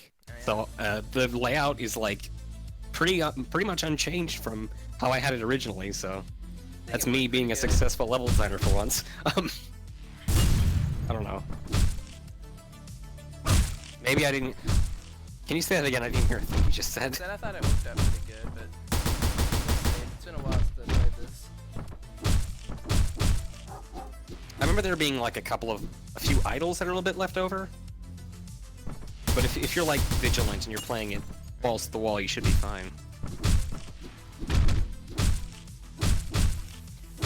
I mean... You know what I'm actually thinking? I'm thinking maybe I can do the whole Ash plus Tony thing, like, once an episode. Like, once per campaign, I have this little mechanic somehow. Yeah, I think it's good. I don't know. It helps with part of the difficulty in with using the chainsaw, because the bats, it takes time to kill them. Yeah.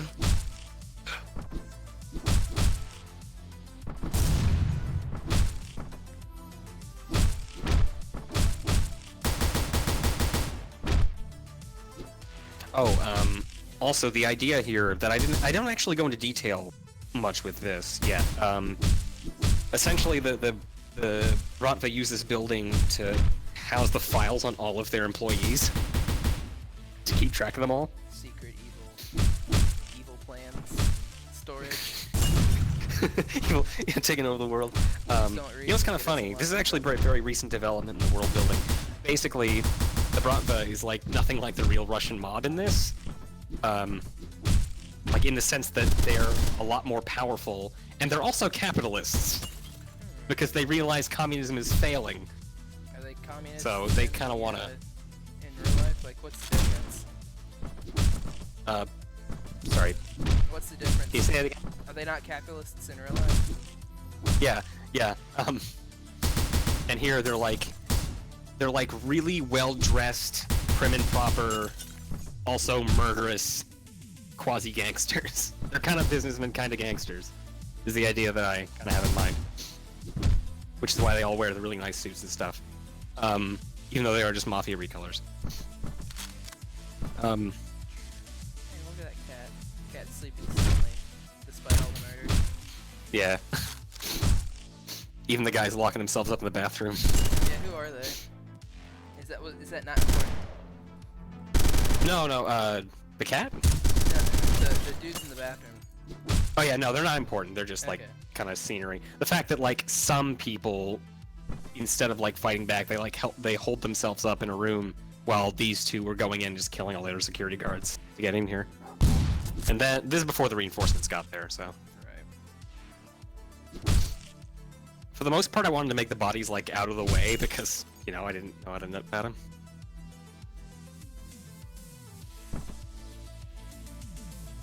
Those are probably one of the best songs. Who's this by? Who made this song? Yeah, the song is the name's escaping me. Miami Beach Force is the artist, and the song is called Haunted City by Miami Beach Force. I really like this plant right here. You did a good job Jeez. making that look like an actual good workshop item. Because the one Oh, you thank made you. looks trash.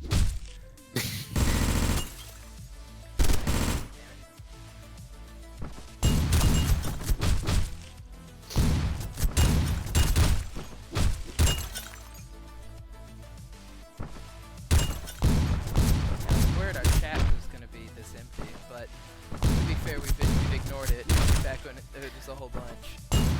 True, How many true. concurrent viewers do I have right now? Can you check that? Yeah, let me scroll up a ways. Right now it's just like a Sire and Carlton. Sire's asking why everyone's gone. Yeah, we were ignoring people because we were in a conversation ourselves. Probably have to. For the Oh, red Magnum's server, here too. we should- Yeah, absolutely. And Sire's like, communism never fail. My goodness. I'm starting. One of my deaths over down the hallway. I just died because I didn't realize that this third dude in our party was not one of my guys. Because I'm yeah, in the same exact that was a outfit. mistake. That was a mistake I made. I gave them like white shirt to make them the good guys, but that wasn't enough. Yeah. They're at a glance, they're supposed still to really be hard like- to. Are they supposed to be like in the same faction but rebelling, or are they like undercover? Yeah, basically. They're Bratva, but they're rebelling. Okay. The thing is, the overarching story is that Zaryov and Malishov are both part of the Bratva, but they're like, I'm sorry, I'm losing Do train they of not thought. realize that they're Think of it like two groups squabbling, but the squabble is like killing each other's guys, and they're all under the same banner. But then it gets really intense when, like, you know, Simon and Nikolai start going at it, and that came out wrong. They start like really fucking up everyone else's shit, and it gets really out of hand to the point where like Simon's guys are going in and starting to dismantle the infrastructure of the entire organization. So get out of hand. that also wasn't conveyed very well. The fact that these guys were brought for originally. But yeah, story isn't a strong suit. We've been over that. There's just a lot of factions that betray each other and whatnot. Yeah. I keep it very simple in Red Star. It's basically like, you know, Kill the Americans. Red Army, Americans, Yeah. pretty much.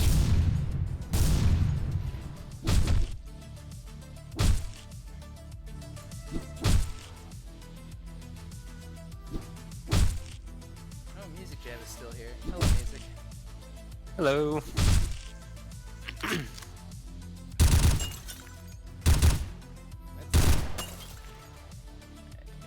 If I was to have designed a melee combat, if I was to design a melee combat duo, I would have had it so instead of an AI trying to replicate your movements, it kind of be like you're a single person, but like the sprite would show two people, and like I don't like how am I getting this, but like they're stacked up close enough so it would work. I think I get you. Yeah. Like if you've seen like, You're making me think of Jacob and Esau from Binding of Isaac Anti-Birth, and I hate how they control. yeah. I mean, yeah, I'm just trying to think how you can come across with this.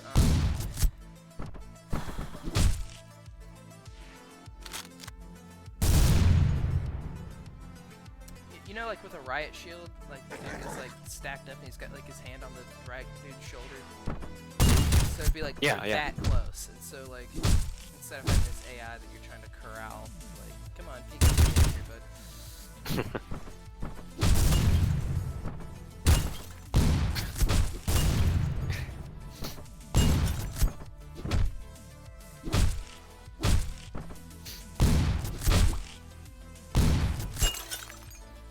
That shotgun that you did in the hall.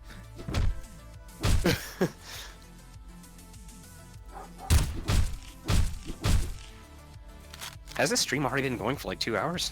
We've been talking a lot. There's been a lot of times where we'd like sit there for 5 minutes during a cutscene. Yeah, true.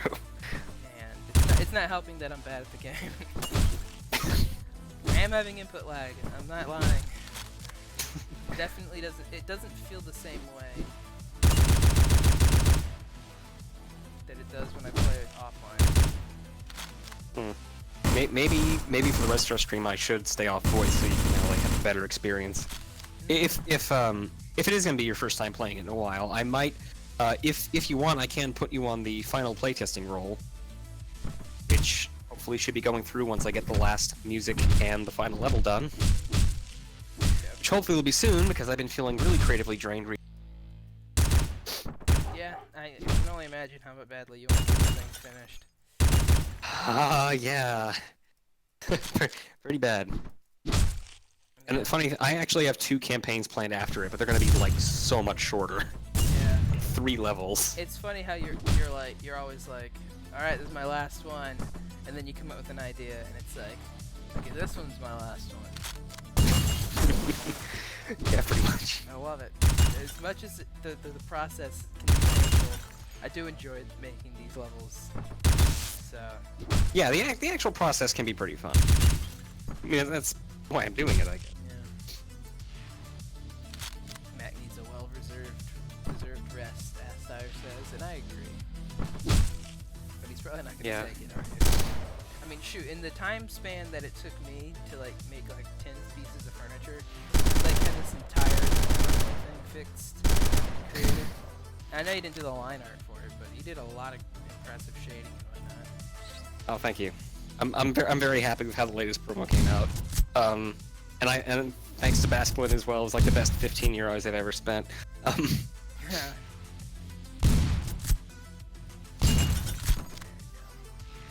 I definitely have to put that on the workshop page though. Like in some form, I really want to. Oh,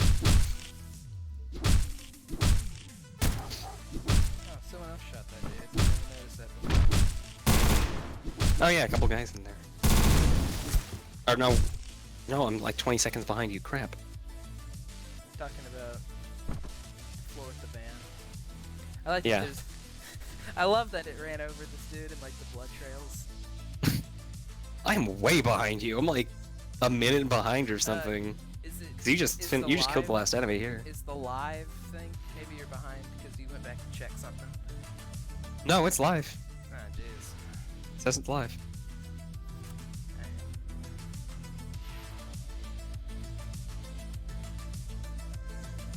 There's a map called Shooter that was inspired by the level. It's one of my favorite single levels on the workshop. Is it? I can't think of it off the top of my head. I'm thinking of like the Sun Henchman one combo. Yeah, that's Mania, and that was a really good level. That was pretty good. A lot of off screens. Not true. And plus it crashes. He updated it, but it crashed. Oh Jumped out the no. window. Oh, that sucks. I also replaced the Sun's car in this with like a generic green Mustang because I forgot to replace the Sun's car originally, or I guess I just didn't care enough. And I'm thinking like, I don't want to put in too many like little Easter eggs that can be construed as impeding on the smaller details. I don't know. So, like, when you first released Snowfall, the Sun's car was noticeable, but you changed it in this update? Is that what you're saying? Yes. Okay. Yeah, that's what I'm saying. Ah, okay. I have to point out that Mustang to me. December 16th, 1991. So this is a year before. It was 1992 in the Hotline Miami 2, right? Do what? No, this is like This is December of 1991. This is Yeah. very close to the end of. Actually, Really? Was it 91 or 92 that the bombs go off in Harlem? 91. Oh, really? December 28th, 1991 is when the nukes go off. Huh. Okay, then. I don't know why I've been thinking it was 92. So, like, none of this matters. Everyone's about to be, Could. I mean, gone anyways. in my headcanon, I don't really see it as an all-out nuclear holocaust, but I do see it as an exchange between America and Russia. Yeah, well, like, So. I don't know, like, if an actual nuclear war broke out, like, Australia would be, like, the new world leader. Because Yeah. to bomb Australia. Yeah. Or Iceland. Iceland is the statistically safest country in the world. So yeah, they went off to go meet their two mercenaries in the forest and get that deal planned out, and that doesn't go down well. I'm just gonna explain this now so that the later cutscene makes sense. Basically, Zaryov recognizes Victor from somewhere, and he flips out, and then Victor and Nikolai end up having a fight, and Victor gouges Nikolai's eye out and leaves him for dead. With a spoon. With a spoon. Didn't he used to be doing that And then expression? Zaryov basically gets pistol whipped to death, but that's the short of it, basically. Interesting. I I can can't prove wait to that actually statement. see that. Iceland's a safe country. I guess so. So the end game for that is just trying to take out Iceland. Do what? Is the end game for Plague Inc. just trying to take out Iceland? That's the end of it. I guess. Wasn't I mean, it- that's so something Messiah wrote. wasn't my Mr. Cyber in sunglasses here like doing bench pressing? Yeah, he's like kind of resting before he actually does more working out. Is what I wanted the idea to be. And the thing is, he's like being really lazy about it right now. It kind of makes the joke a little funnier that he like can't go with him. Okay, that's cute. Yeah, Pavel's kind of a lazy jackass, but he's a lot of fun. Can we point this out, or is this for a later time? Oh yeah, that is that's for a later time. Alright. That was added in the patch, and you'll understand what that is later, folks. Yeah, I know you pointed that out in the Discord, that's how I know about it.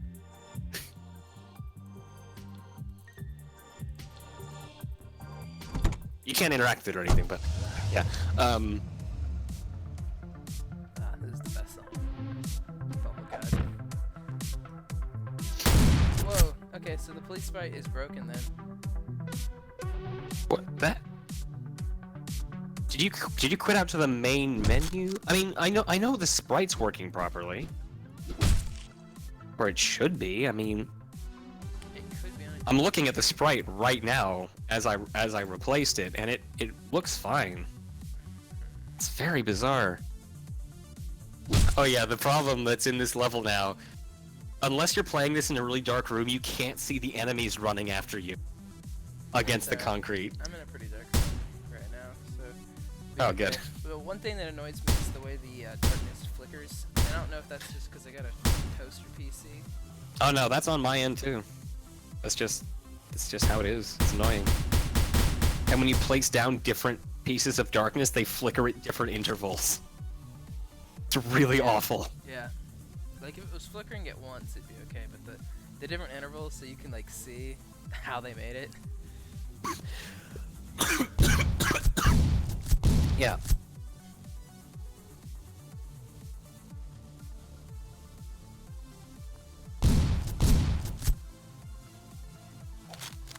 Yeah, I think after the stream I'm gonna play this again for myself to see if the police sprites are really broken. Okay. Well, this is a good level to test it with because it's right at the start. Yeah. What am I missing?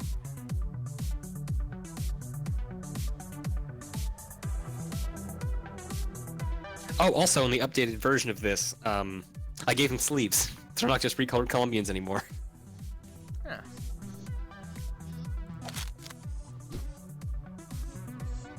Mac, you're gonna have to help me out here though. I don't see this final. Oh no. By the helicopter.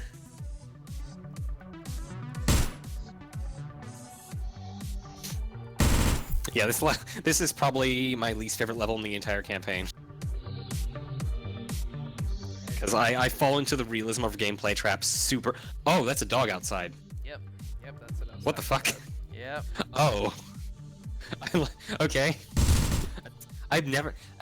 That's very weird. That's very worrying. I probably should have figured that out. I hate dogs, and I hate that they don't interact like normal enemies. Reminder to not take the north stairs. Okay, this is the level. Yeah, this is the level. Also, that's the new design for the armored transport as well. I put like the logo on top and stuff, so they're more easily recognized. They've got military equipment. Yeah, and like the cargo crates are now like specifically military supplies, as sort of a callback, or is it a call forward? If it's a prequel, like never mind. It's a little bit of both. I would call it a callback since this one came. I mean chronologically back, yeah. Yeah, it's like a callback to the Hawaiian conflict.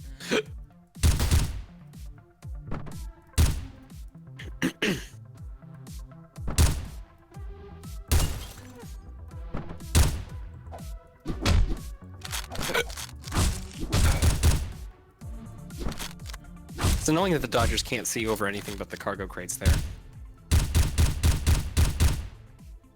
It's very bizarre. Wait, which ones are you talking about? The guy in the middle of the room, the hider. Is he still alive? No, I got him. Or, I mean, I think you've killed him already, but remember, I'm like 30 seconds behind you, so. Yeah, I wish it wouldn't have grown. I don't know what's going on here. Yeah, it's weird. I'm longer than 30 seconds behind you, I think I'm like a full minute behind or something. I am going to... 3 guys in one room. Okay, I am going to toss this knife at this forklift.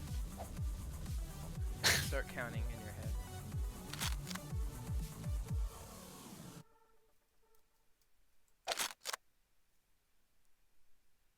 You are a really long way ahead of me right now.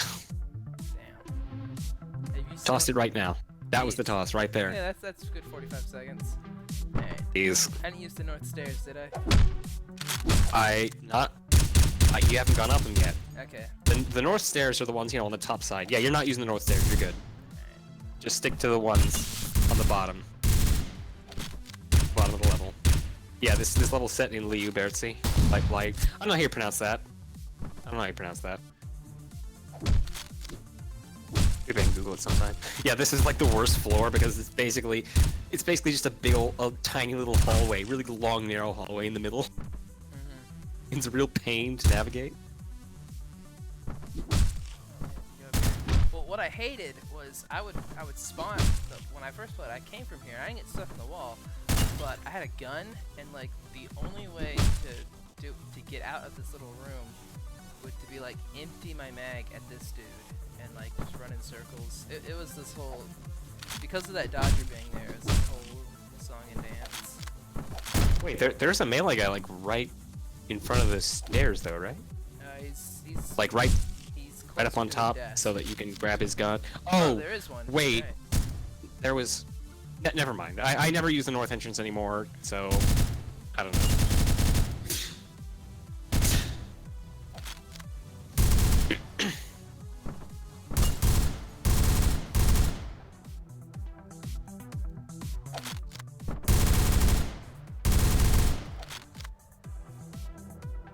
Oh, something interesting. Go ahead. Something interesting. The song I used for this was Fixian's Neon Nectar Plague, which I used because I really liked his work in Mother Russia Bleeds. When I sent that email asking for permission, he gave me basically free reign to use any of his music that I wanted, and the way he put it, I don't know if he says it to I don't know if he says that kind of thing to anyone else for permission or something, but I think the way he put it, this is just completely me speculating. He might have played this campaign and been really, I don't know, happy with how his music was used or something. Yeah, But what that did he say? might... let me see if I can pull the email up. It's a little old.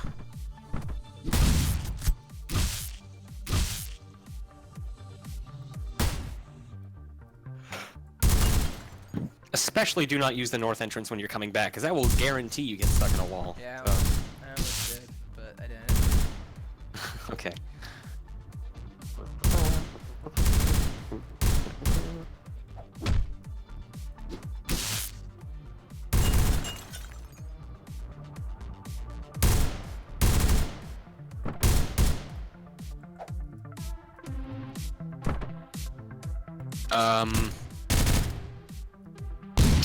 Oh, never mind. That point I was talking about earlier was bullshit. I was just misremembering what he wrote. But I think he did say that he wanted to play it though, right? yeah, he did. He did say that. He said like, just let me know more when it will be released before I can try it. He's French, so. But yeah, I'm pretty happy about that, honestly. That I'd be willing to check it out. Be cool if they would And I didn't even ask. He advertise just it or something. Yeah. yeah. Nightlight Tapes specifically said, "Show it to us so we can promote it." So Nice. that was kind of fun. And that's a good thing about asking all this permission. Is that like if they're, they might actually like share it or whatever, but I'm not counting on that from everybody or anything. Yeah. I mean, you're already asking a lot to use your music for free, so Yeah. I wouldn't. I mean, it is a ask non-profit project though. That's a lot of what that helps a lot. The fact that I mention it's non-profit, and then I'll be crediting them. So. Yeah. I mean, for a lot of people, do just read that as free promotion. Because on the internet, where you can always get the song fully for free, to like have a Bandcamp is actually useful. Yeah. Oh, that reminds me of I think it was Resnick who said something. He said it perfectly. Like, sure, you can use my music. Anyone can just rip it off YouTube anyway. Yeah. And I'm like, that is what Jasper Barn absolutely failed to consider. You know, that's I think that's a point that you made a lot as well. Yeah. His music's just available for free on YouTube. Yeah. And there's like files of my stuff is not free on YouTube, as if like that matters. Like what's the difference between me having the file on my computer and me just streaming it through YouTube? Like, okay, I can't listen to your music on an airplane. Like that's it. Like otherwise, I am always connected to the internet. Yeah. He just really wants people from Montana to pay for his music. I don't know. He backed off.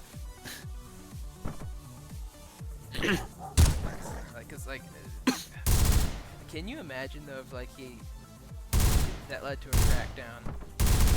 Jasper. That would be like, Yeah, like that would be bad. In my head, I was organizing like a Jasper Burn boycott before we, because I was at work and I was just like only able to check my phone when I could. Yeah. So I was like, oh my god, we're gonna have to like fucking raise a stink about this. I did put a PSA on the subreddit. I didn't mention Jasper Barn by name, but I put a PSA on the subreddit and got it stickied so that people know, hey, you should probably ask permission to use music or you might get in a worse situation. So. Yeah. I mean, I can't. So honestly, like no one's gonna notice. Yeah. Like Jasper Barn was probably just an isolated case, but you know, just in case. Because like no one big is gonna see it, and most people who are small are gonna be thankful. And yeah, I don't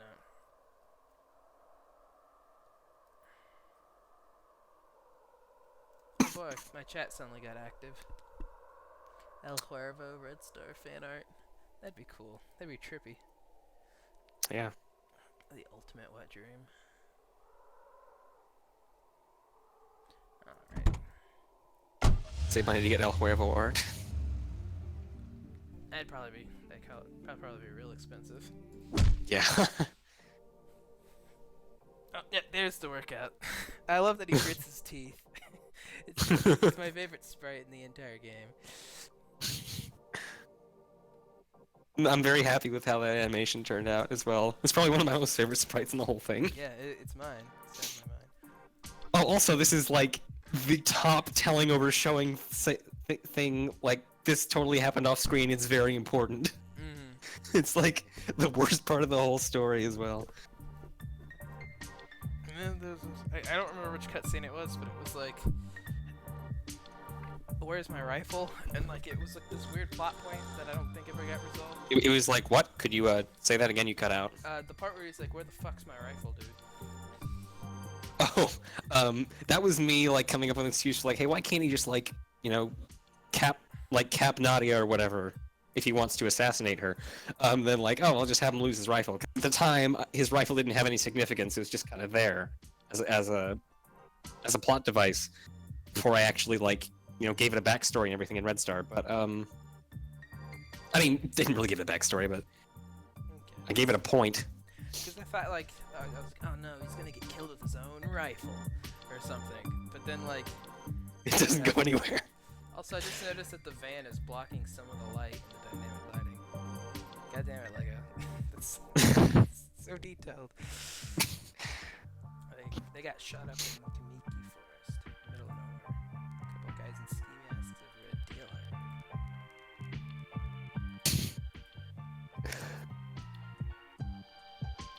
Hey, half the conflict was just killed off screen now that we have a new target. Yep. Isn't that Does that make sense? what's the fucking No? convenient? Great. Kill these people. He's angry in the sense that I'm angry that this is the plot development. This is stupid. Boy, the closest we come to dream level. Oh, poor Pavel. Or Peter. His name's Peter. Yep. Yeah, this is like the edgy ghost character. Okay. I would say it's sufficiently edgy. He's got a big old hole.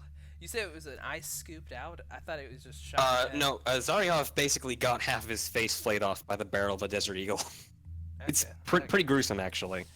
Yeah, it definitely looks like he took a point blank round to the head.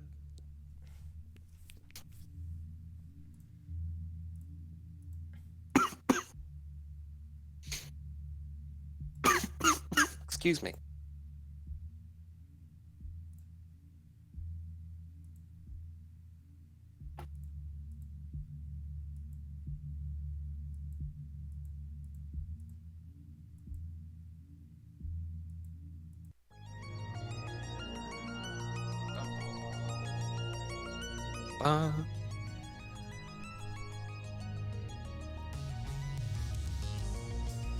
So Nikolai, he's the one who got hit in the head with a pistol. Nikolai got his eye gouged out with an. Oh, okay. So he got his eye gouged out. The other, so everyone got eye injuries. Yeah, well, Zaryov, like, not really at. Yeah, basically, both of them kind of did, just in very different ways, and one of them was fatal. Will the rifle make an appearance in Red Star? Yes. The rifle is, Beard Sniper Rifle. It's a Dragunov now. One thing I appreciate, and I did this too, is actually have proper disarm animations, like, for the pistol sprite. Because, like, I think in the main game, despite them creating a whole other object for the disarm pistol that looked the same, Yeah. but it's, like, Also, don't ask why the slides back. Yeah. Don't ask why Nikolai would be unloading guns, because realistically, be. Because we need But, you know, it's Evan. Because Evan's fun. Gotta take what you can get. Yeah, because Evan's fun, exactly. I think this hospital level is like my most favorite one in the whole game. Pretty cool. In the whole campaign, I mean. I was really happy with the way it looked and the music choice that I found for it. Yeah, it's got a lot of I just cool thought custom items, like these lights. Yeah.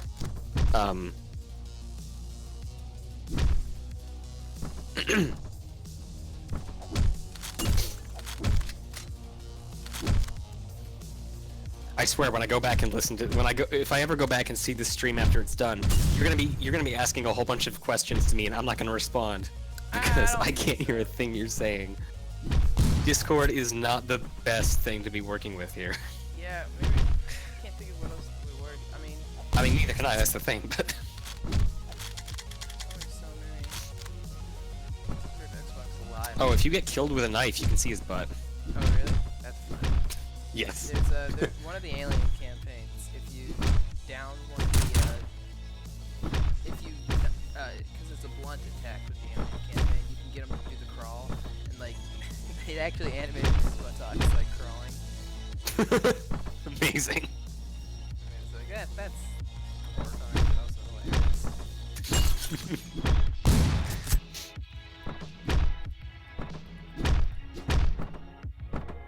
The injury trauma might have disarmed weapons in under a second. Yeah, talking about disarm weapons under a second, yeah.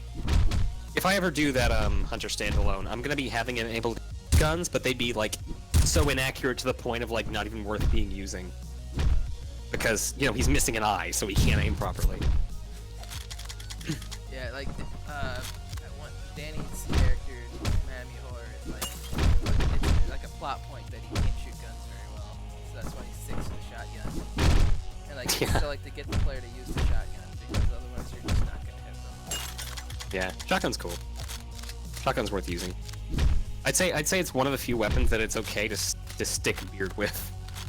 Yeah, shotgun and flamethrower. Otherwise, they probably won't let you beard. Sniper rifle. Red Star does have. It only has one level where you're forced to stick with a weapon, and that's the sniper rifle. Yeah. But it's like a really easy early level, so it's okay.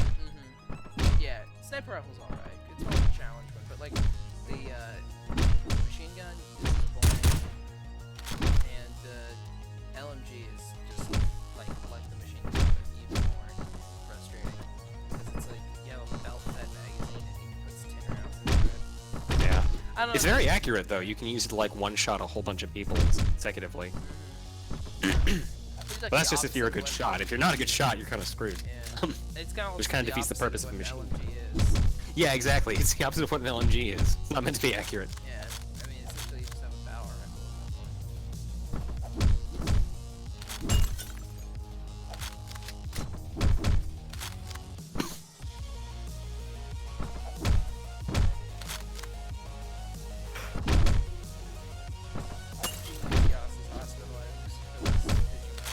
Yeah, I did. Yeah, I used some of those. And recorded some others.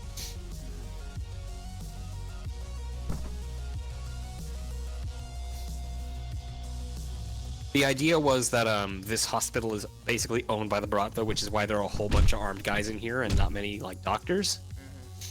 And I'm gonna touch upon that a bit later, but that's not really talked about in the campaign itself. Yeah. I mean, it'd be much less fun if you're just beating the hell out of poor doctors. Yeah. So.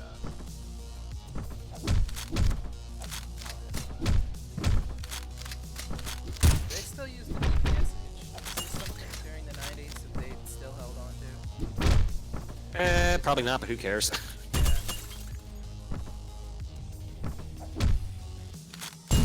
I like the PPSH. I think it was cool. Yeah, it's So very cool.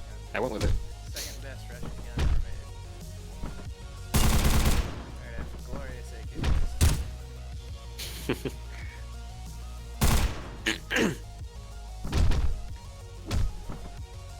The one sad thing about Evan levels is that, like, when they have mods on them, it's like, I want to know how you did the rage mode, but you also, like, feel compelled to finish it properly.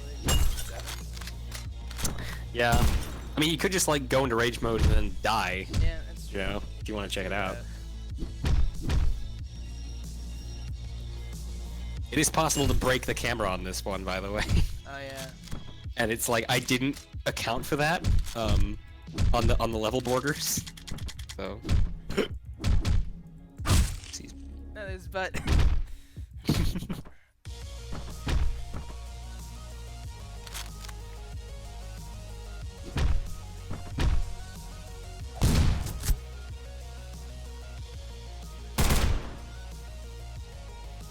Yeah, I'm like a full minute behind. Good grief.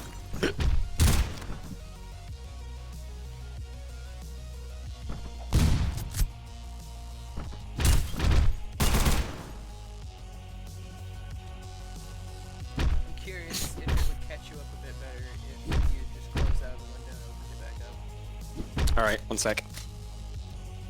This doesn't sound like most of the chat. Coming back. Well, YouTube again after I need to link itself into the Discord.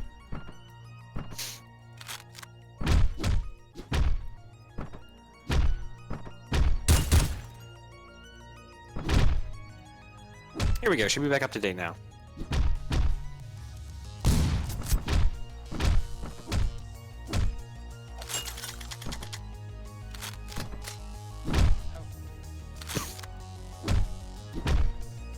She got killed by a pistol guy. I'm curious. Hold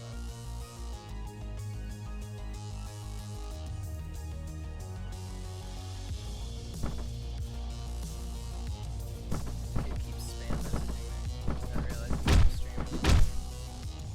Oh. I am still a little bit behind, actually. That's frustrating. Tell me when you see me pull up the chat.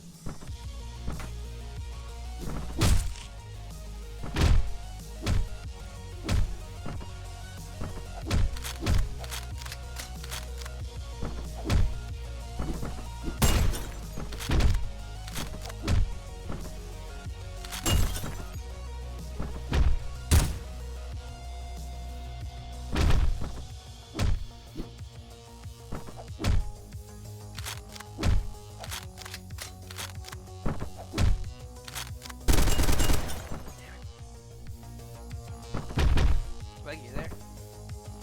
Yeah, I'm here. I'm here. Have you seen me pull up the chat yet? I told that kid to What? screw up. Kid. Yeah, I haven't seen him respond since, so probably got him. I just wanted to know if you saw me pull it up to see how long the wait Oh, I was. No, I tabbed out for a second there, but I was jing the time with a between the first message and you commenting on it. So I think we can try. I can gauge it somehow else in a second here. Maybe you cannot speak today. Good grief. Maybe you can verbally say like when you're going to the level into the transition to the next floor.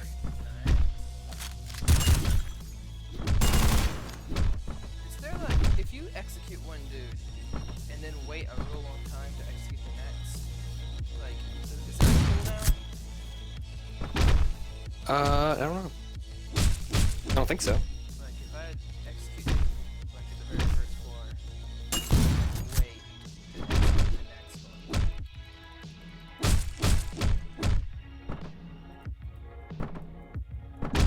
one. I've never tried that. Never figured that.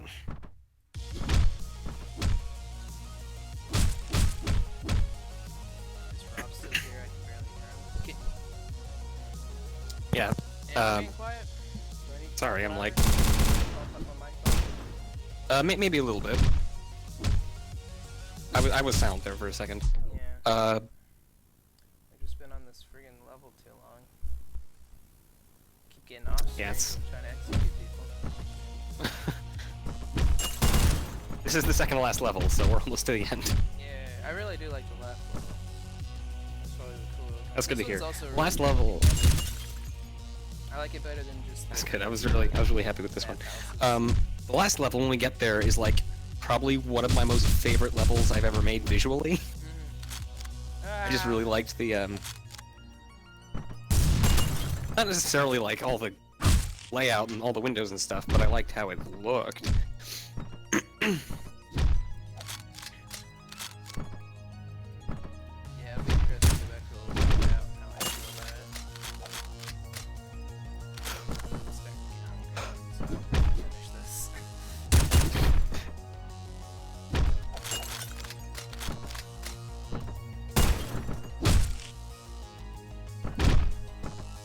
Yes, very quiet. Yeah, yeah. What else can I say right now? I'm sorry, I'm bad. If you have any questions or something, you can say them so we actually have something to talk about. Yes, I don't know. How many death frames does his butt have? Is it just the one? Death frames. The last few words always keep cutting out. Last few death frames for what now? For when his butt is shown? Oh, just one. Okay. It's just the one with the knife. Um,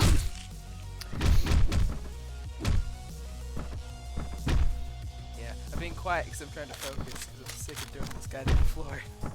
Okay, I get you. This floor is also the only layout that's being carried over from like the original Snowfall, like back when it was just like a single Brody level. Brody level? Like, It wasn't a hospital back then, but that was back before. It was like fucking forever ago. I don't know. I keep getting killed by melee dudes because I feel like the game is slow right now. With all that shit Huh. I'm running. Weird. Whew. Maybe we shouldn't do Discord next time. Yeah, Maybe I should just stick to the text chat. Steam might be better. Or you just being active in the text chat.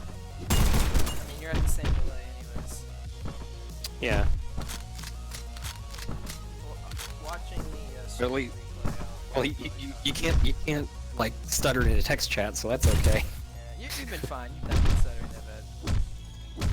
Just when you do stutter, just ignore it, because if you think about it, it'll trip you up more. That's how I- Yeah. Yeah, that's just true. push through it. Don't let it get to you. See that? I always forget to double punch these dudes while I never have the move. Are you usually doing with a melee weapon, so you just tap it once? Yeah.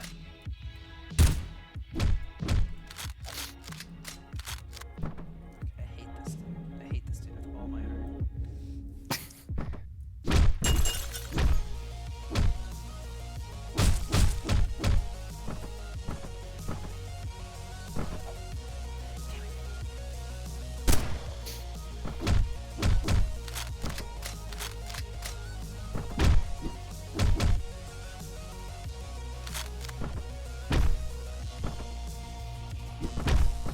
There's so many windows on this map.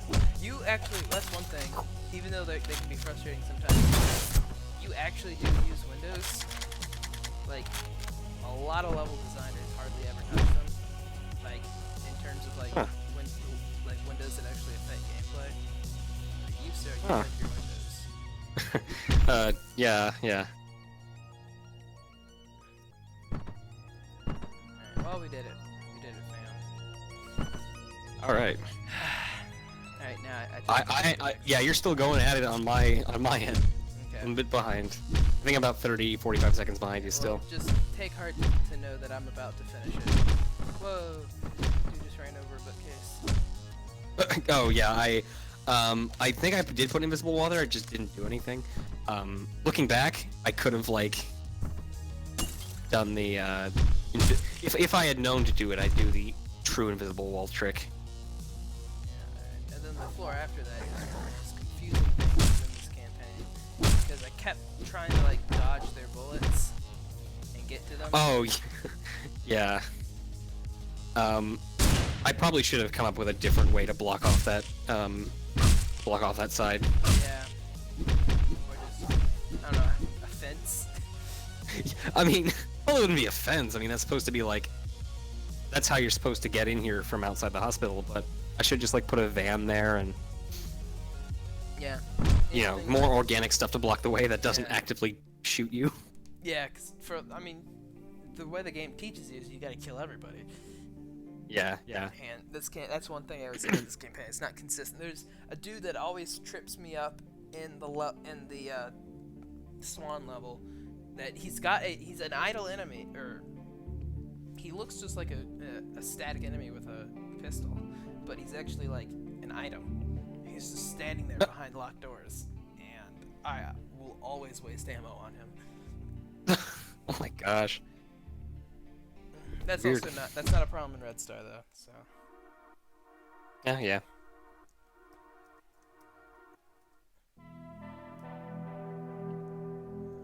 so there's that dude with the chin scar that I didn't recognize him when you posted that thing on the subreddit.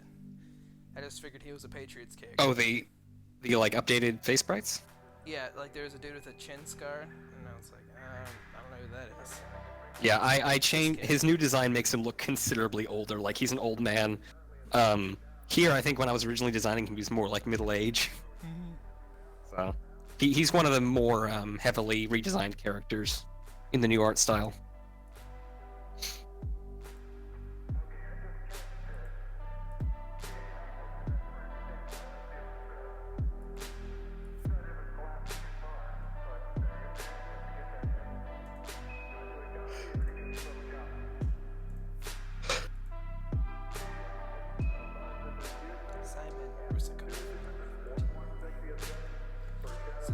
Simon's the one that's been a bad boy in terms of like going against the Bravo. Yeah, he's been like killing all the Bratva guys. He just raided a warehouse. And what's his motivation to leave the crime life? Yeah, he like wants to. I don't remember. I'm trying to remember. I think his motivation is actually kind of weak, but like they're trying to topple the organization that got them into this crime life and like got Alec killed and like because it started out with going after Zaryov, but then Zaryov answers directly to the head, and so they just want to go after the head, and they're not thinking ahead very far. Or they are thinking ahead, but they're not like making good choices. I guess I don't know what they're doing. The story's not the strongest part. Yeah, I get to shoot more Maroon dudes. That's fine by me. I like this really short bolt-action rifle just sitting on the bed. Yeah, that's an Obrez, where you take a Mosin and you saw off the stock and you saw off the barrel. Yeah. It's basically a makeshift pistol, except it's fashioned from a bolt-action rifle. Yeah, I remember watching the Battlefield 1 video on it. So, I was wondering if it was that same pistol. But that's a good little detail there, bud. All right. Yeah, that was Yeah, that's from Patriots. I just wanted to put that in because I thought it'd be. Oh, so Patriots is gonna have an Obrez? Like, Yeah, it's gonna have an Obrez and a Mos and some stuff like that. That's cool. Just every famous gun.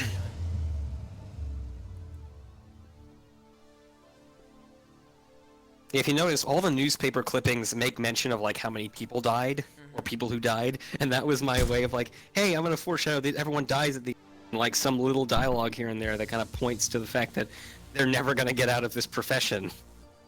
But like, that's not enough. Like that's too small a detail to be picked up by anybody. So. Yeah. It's okay. You've learned from these mistakes, and Red Star is a good campaign. Yeah. I was really happy with like the lobby and the logo on the floor. Yeah, I mean this whole level looks really cool. And like, cause like I was worried this whole campaign was gonna be a bunch of drug ins, but once you get into like the second and third act, it definitely. Yeah, that actually gets into like new stuff. Yeah. It's no longer. Speaking of, I also tried making the locales in Red Star a lot more varied, like visually as well as. We've been over this. Did I do an okay job at least? I haven't actually played Red Star since that. Oh, that's right. I forgot. So I've seen screenshots. A lot of the levels. I would say yes, but. Yeah, a lot of the levels, a couple of them that you complained about. I completely overhauled the visuals on like 2 or 3 of the levels. They look completely different now. Which is great, because I'm probably so I think they're crashing so many because they have a whole second set of tiles in the code.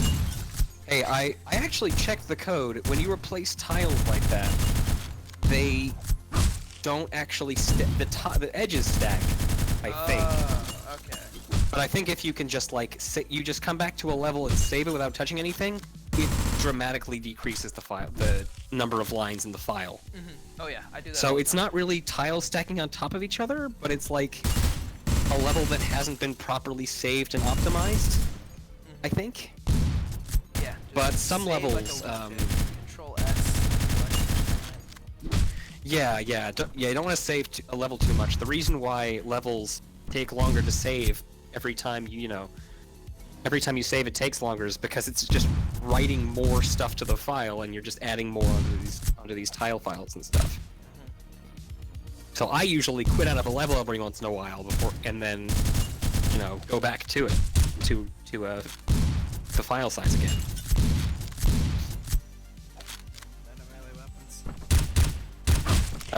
I only heard the words melee weapons. Can you say that again?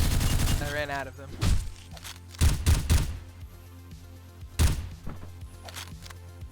Hello? Hello? Is this the Lego Mac?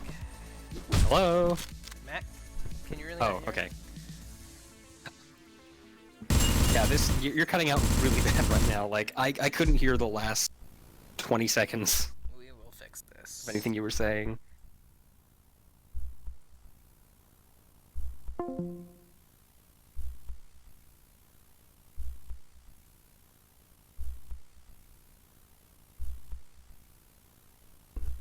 Lego?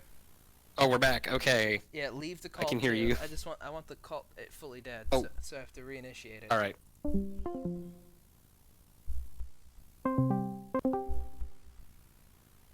Hello? Okay, we're back on. We're working now. Hopefully. Okay. How do I sound? How do I sound? Can you hear me? Is all my I important words getting through? Yeah, I can hear you for the most part. Okay, that's good. Yeah. So.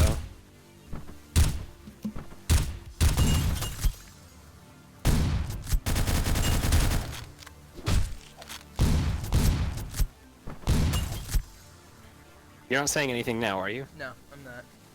Good. Okay. Focusing on this Dodger part that's so frustrating. It's good though. I love the Dodger elevator bit. Is actually one of my favorite level design things he did because it actually requires you to be fast. Good. Yeah, that's good. That's yeah, that was the intention. Originally, it was much harder than this. Oh yeah. This is the only level I actually went back and edited shortly after release because I was getting so many complaints of difficulty. It was originally like 2 Dodgers, one on each side of the elevator doors. I think I remember that actually. And like you had to act lightning fast to like take him out and take out the fat guy and stuff. Yeah. And I honestly don't think that was a bad thing. It was probably off-putting to a lot of people because of the difficulty curve. I suppose, yeah. This was definitely a hard level. I just hope levels in Red Star don't seem too easy, I guess. Mm-hmm. Like I don't know. I've been feeling a little self-conscious of that lately. Yeah. Well, I've hanging out with Danny and Jaden. I've definitely been looking more like, okay, I actually want to kill the player. If that makes sense. Yeah. Okay. Yeah.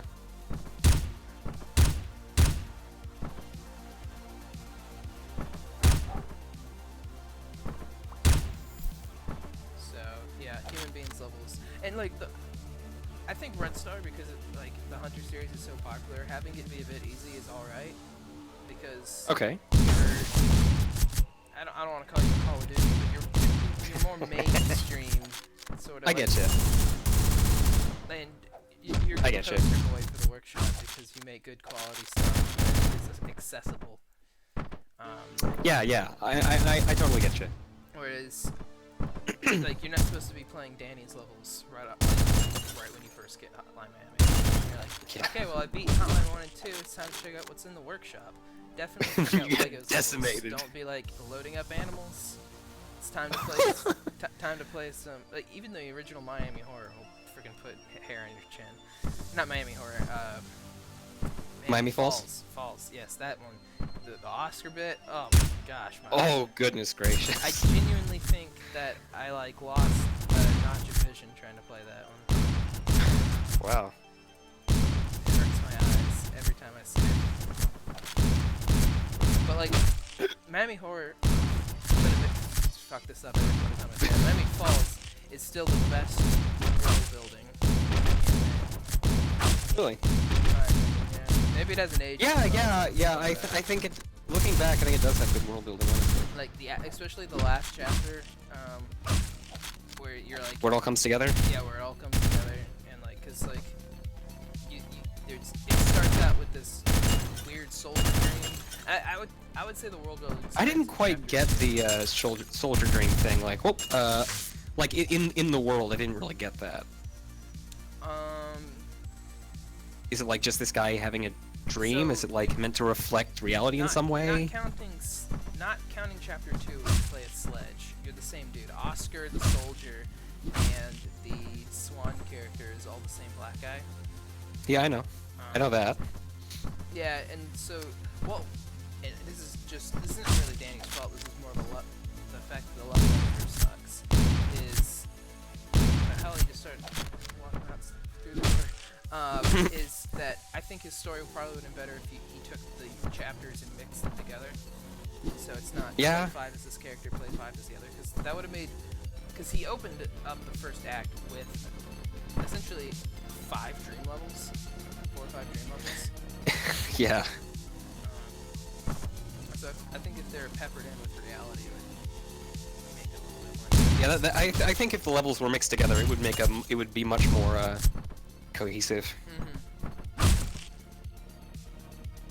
But I mean, the reason he broke them up is because the way he wanted to do his mods. Like what he wanted was not going to be possible if he kept it all in one. Like background. Yeah, yeah, absolutely. Oh well.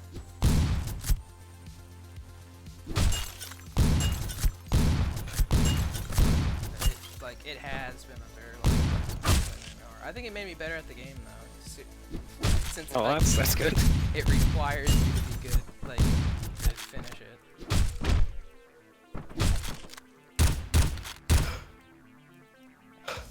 I love the sound of the suppressed pistol. I love it so much that I stole it for Berlin Blitz. Like I was I literally, remember that. It's just the pistol sound from CS:GO though. Yeah, so that's how I just. Or no, not in the updated one. The updated one, I don't know where that's from. And the original sound pistol sound was just from CS:GO. So. Yeah, it's actually not this sound, is it? But this. Yeah, this is an updated sound. I'm pretty sure. Yeah, the weapon, the pistol sounded different before the patch. I don't know where Ted got it, but I like the sound of it. It's the same sound effect as in Red Star, so. Even though the pistol in Red Star isn't supposed to be a Tokarev, actually, I don't know what the pistol is supposed to be in Snowfall either. I guess it was supposed to be a Tokarev, but I got no idea. Matt. I don't think you can silence a Tokarev, can you? Mac, in 45 seconds, you're gonna be really amazed by this dog charging me from behind and totally running past me. Oh my god. Hang on, I'm watching. That. Oh, that's amazing. I don't think I've ever seen that in my life. The dog charge missing me like that in a hallway. Ugh, gosh, I should be dead right now. Anyways, so I really like this piano. This piano is really another great sprite. Yeah, that's one of the few sprites in this that I completely made from scratch, and I'm really happy with how that came out. And I also gave it to Eric as well, along with some other stuff to make his levels with. Yeah, a lot of people like so. it. I remember a lot of people wanting to use that one. And right next to it is a Shark Tank. This ridiculous thing.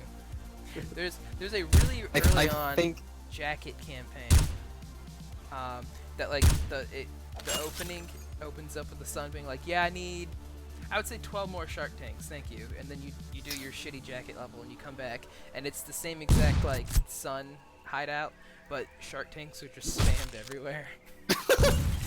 That's amazing. And it was like, that's actually a pretty clever one. Yeah, that sounds pretty funny.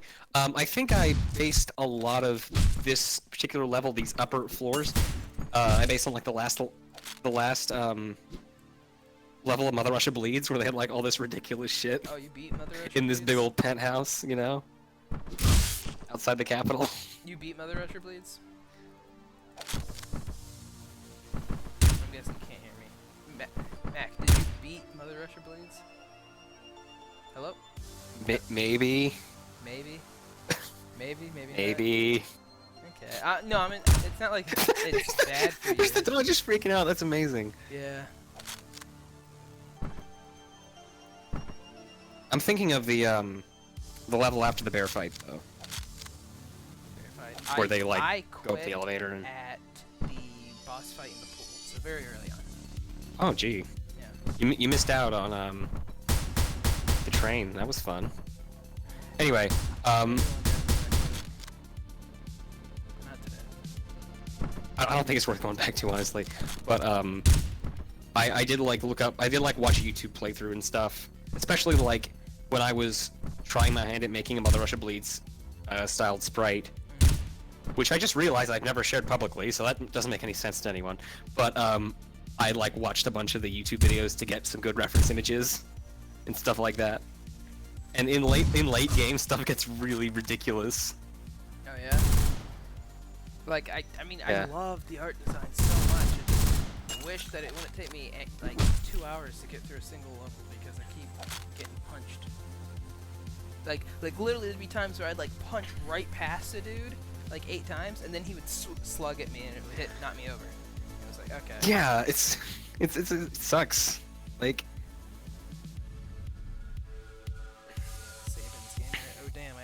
got on a live stream. Hello, Sabins. Oh, I like how he's saying hello. hi, everyone. It's dead. There's no one here. It's just us. Yeah, Cat basically. Michael Citizen. It's a shame. I mean, there's a few folks, but Yeah, why is the inspector model broken? Yeah, he noticed. We don't know either, dude. Like, half the police are working, half the lane.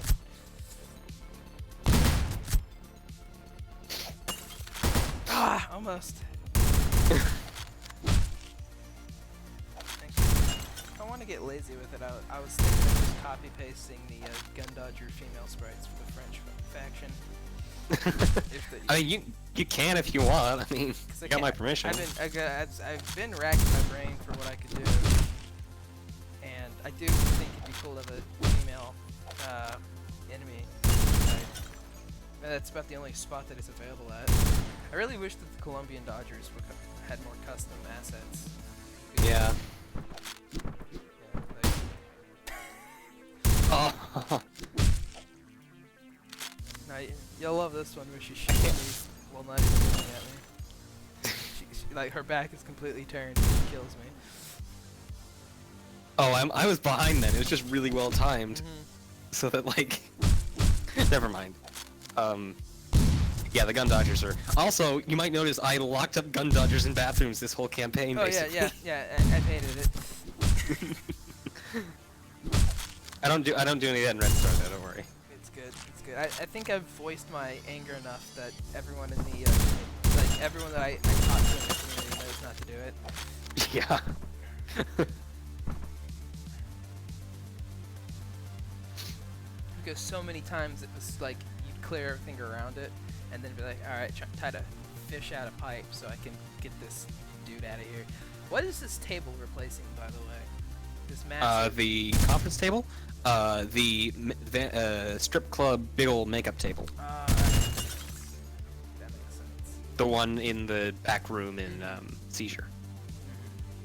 Okay. 'Cause, like, I really liked how it's I really liked how that table came out. Yeah, it looks cool too. Like, you're looking at this campaign for references.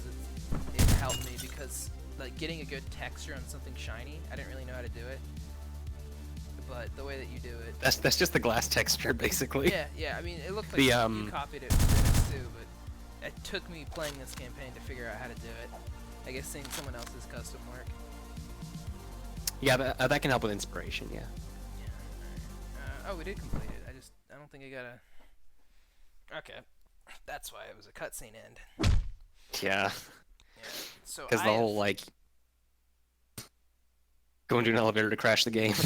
Yeah, I have fixed this with human beings. Time for the shitty ending. Yeah. So you want to Yay! explain yourself a bit more? Sure. Basically, I made the ending like I did specifically so I didn't have to make any sequels because Snowfall took me a whole 5 months to make. Oh, that's like forever. Yeah, it took me forever to make a whole 5 months. Or prequel. Even though Red Star's taken me literally almost 3 times as long. And also it's a prequel, so it didn't do me any good anyway. And so I'm not going to leave this ending like it is. I'm not going to update Snowfall again, but I am going to come up with a solution to this. I'm not going to go into detail right now. Also, Nadia's got a new body type. She's got the Jackie May body type. Oh, and I actually got her head to bob back and forth, which is good. Basically, the ending here is that Komarov sent Nikolai and a couple of more goons to rescue Nadia and take her to a helicopter. And then at the same time, Victor Brody shows up, and he, like, kills everybody, and then goes after Nadia at the end of this. So... Or he doesn't go after Nadia, he just stands there. But like he kills our leads at the very end, so I could just cut the ties. Yep. Which was like the laziest thing I could have done. I'm interested to see how you fix it. I'm excited. I love the chat. Rip Sukaman. Rip second Sukaman. Rip, man.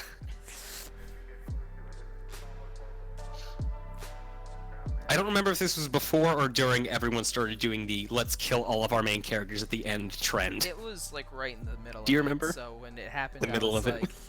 I was like, oh, this is. He ended it like everyone else. Okay. Like, especially since I was so confused on like how the dude lost his eye and how the snake boy got killed, and then like while all of a sudden I'm shooting the same color dudes that I was hanging out with earlier. So I Yeah. was expecting this to explain some stuff, and it was just like, oh no.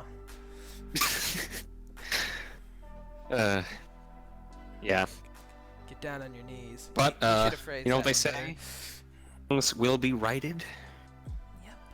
So, yeah. Two best characters are gone. And this stream's been going on for almost 3 hours now. Oh boy. Great. Get a cool eye patch. Just random kid doesn't mean anything. Hello.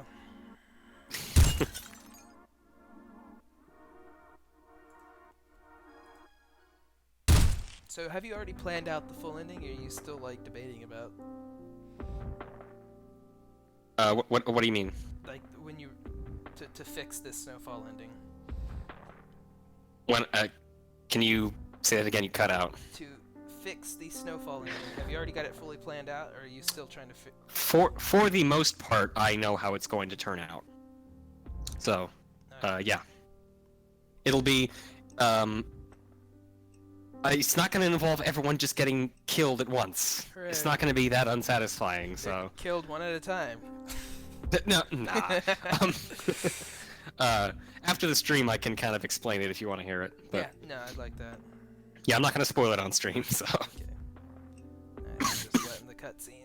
Oh, still, excellent campaign. One of the best visual designs. You put so much effort. I can't wait for Red Star to be finished, and I'm sure you can't either.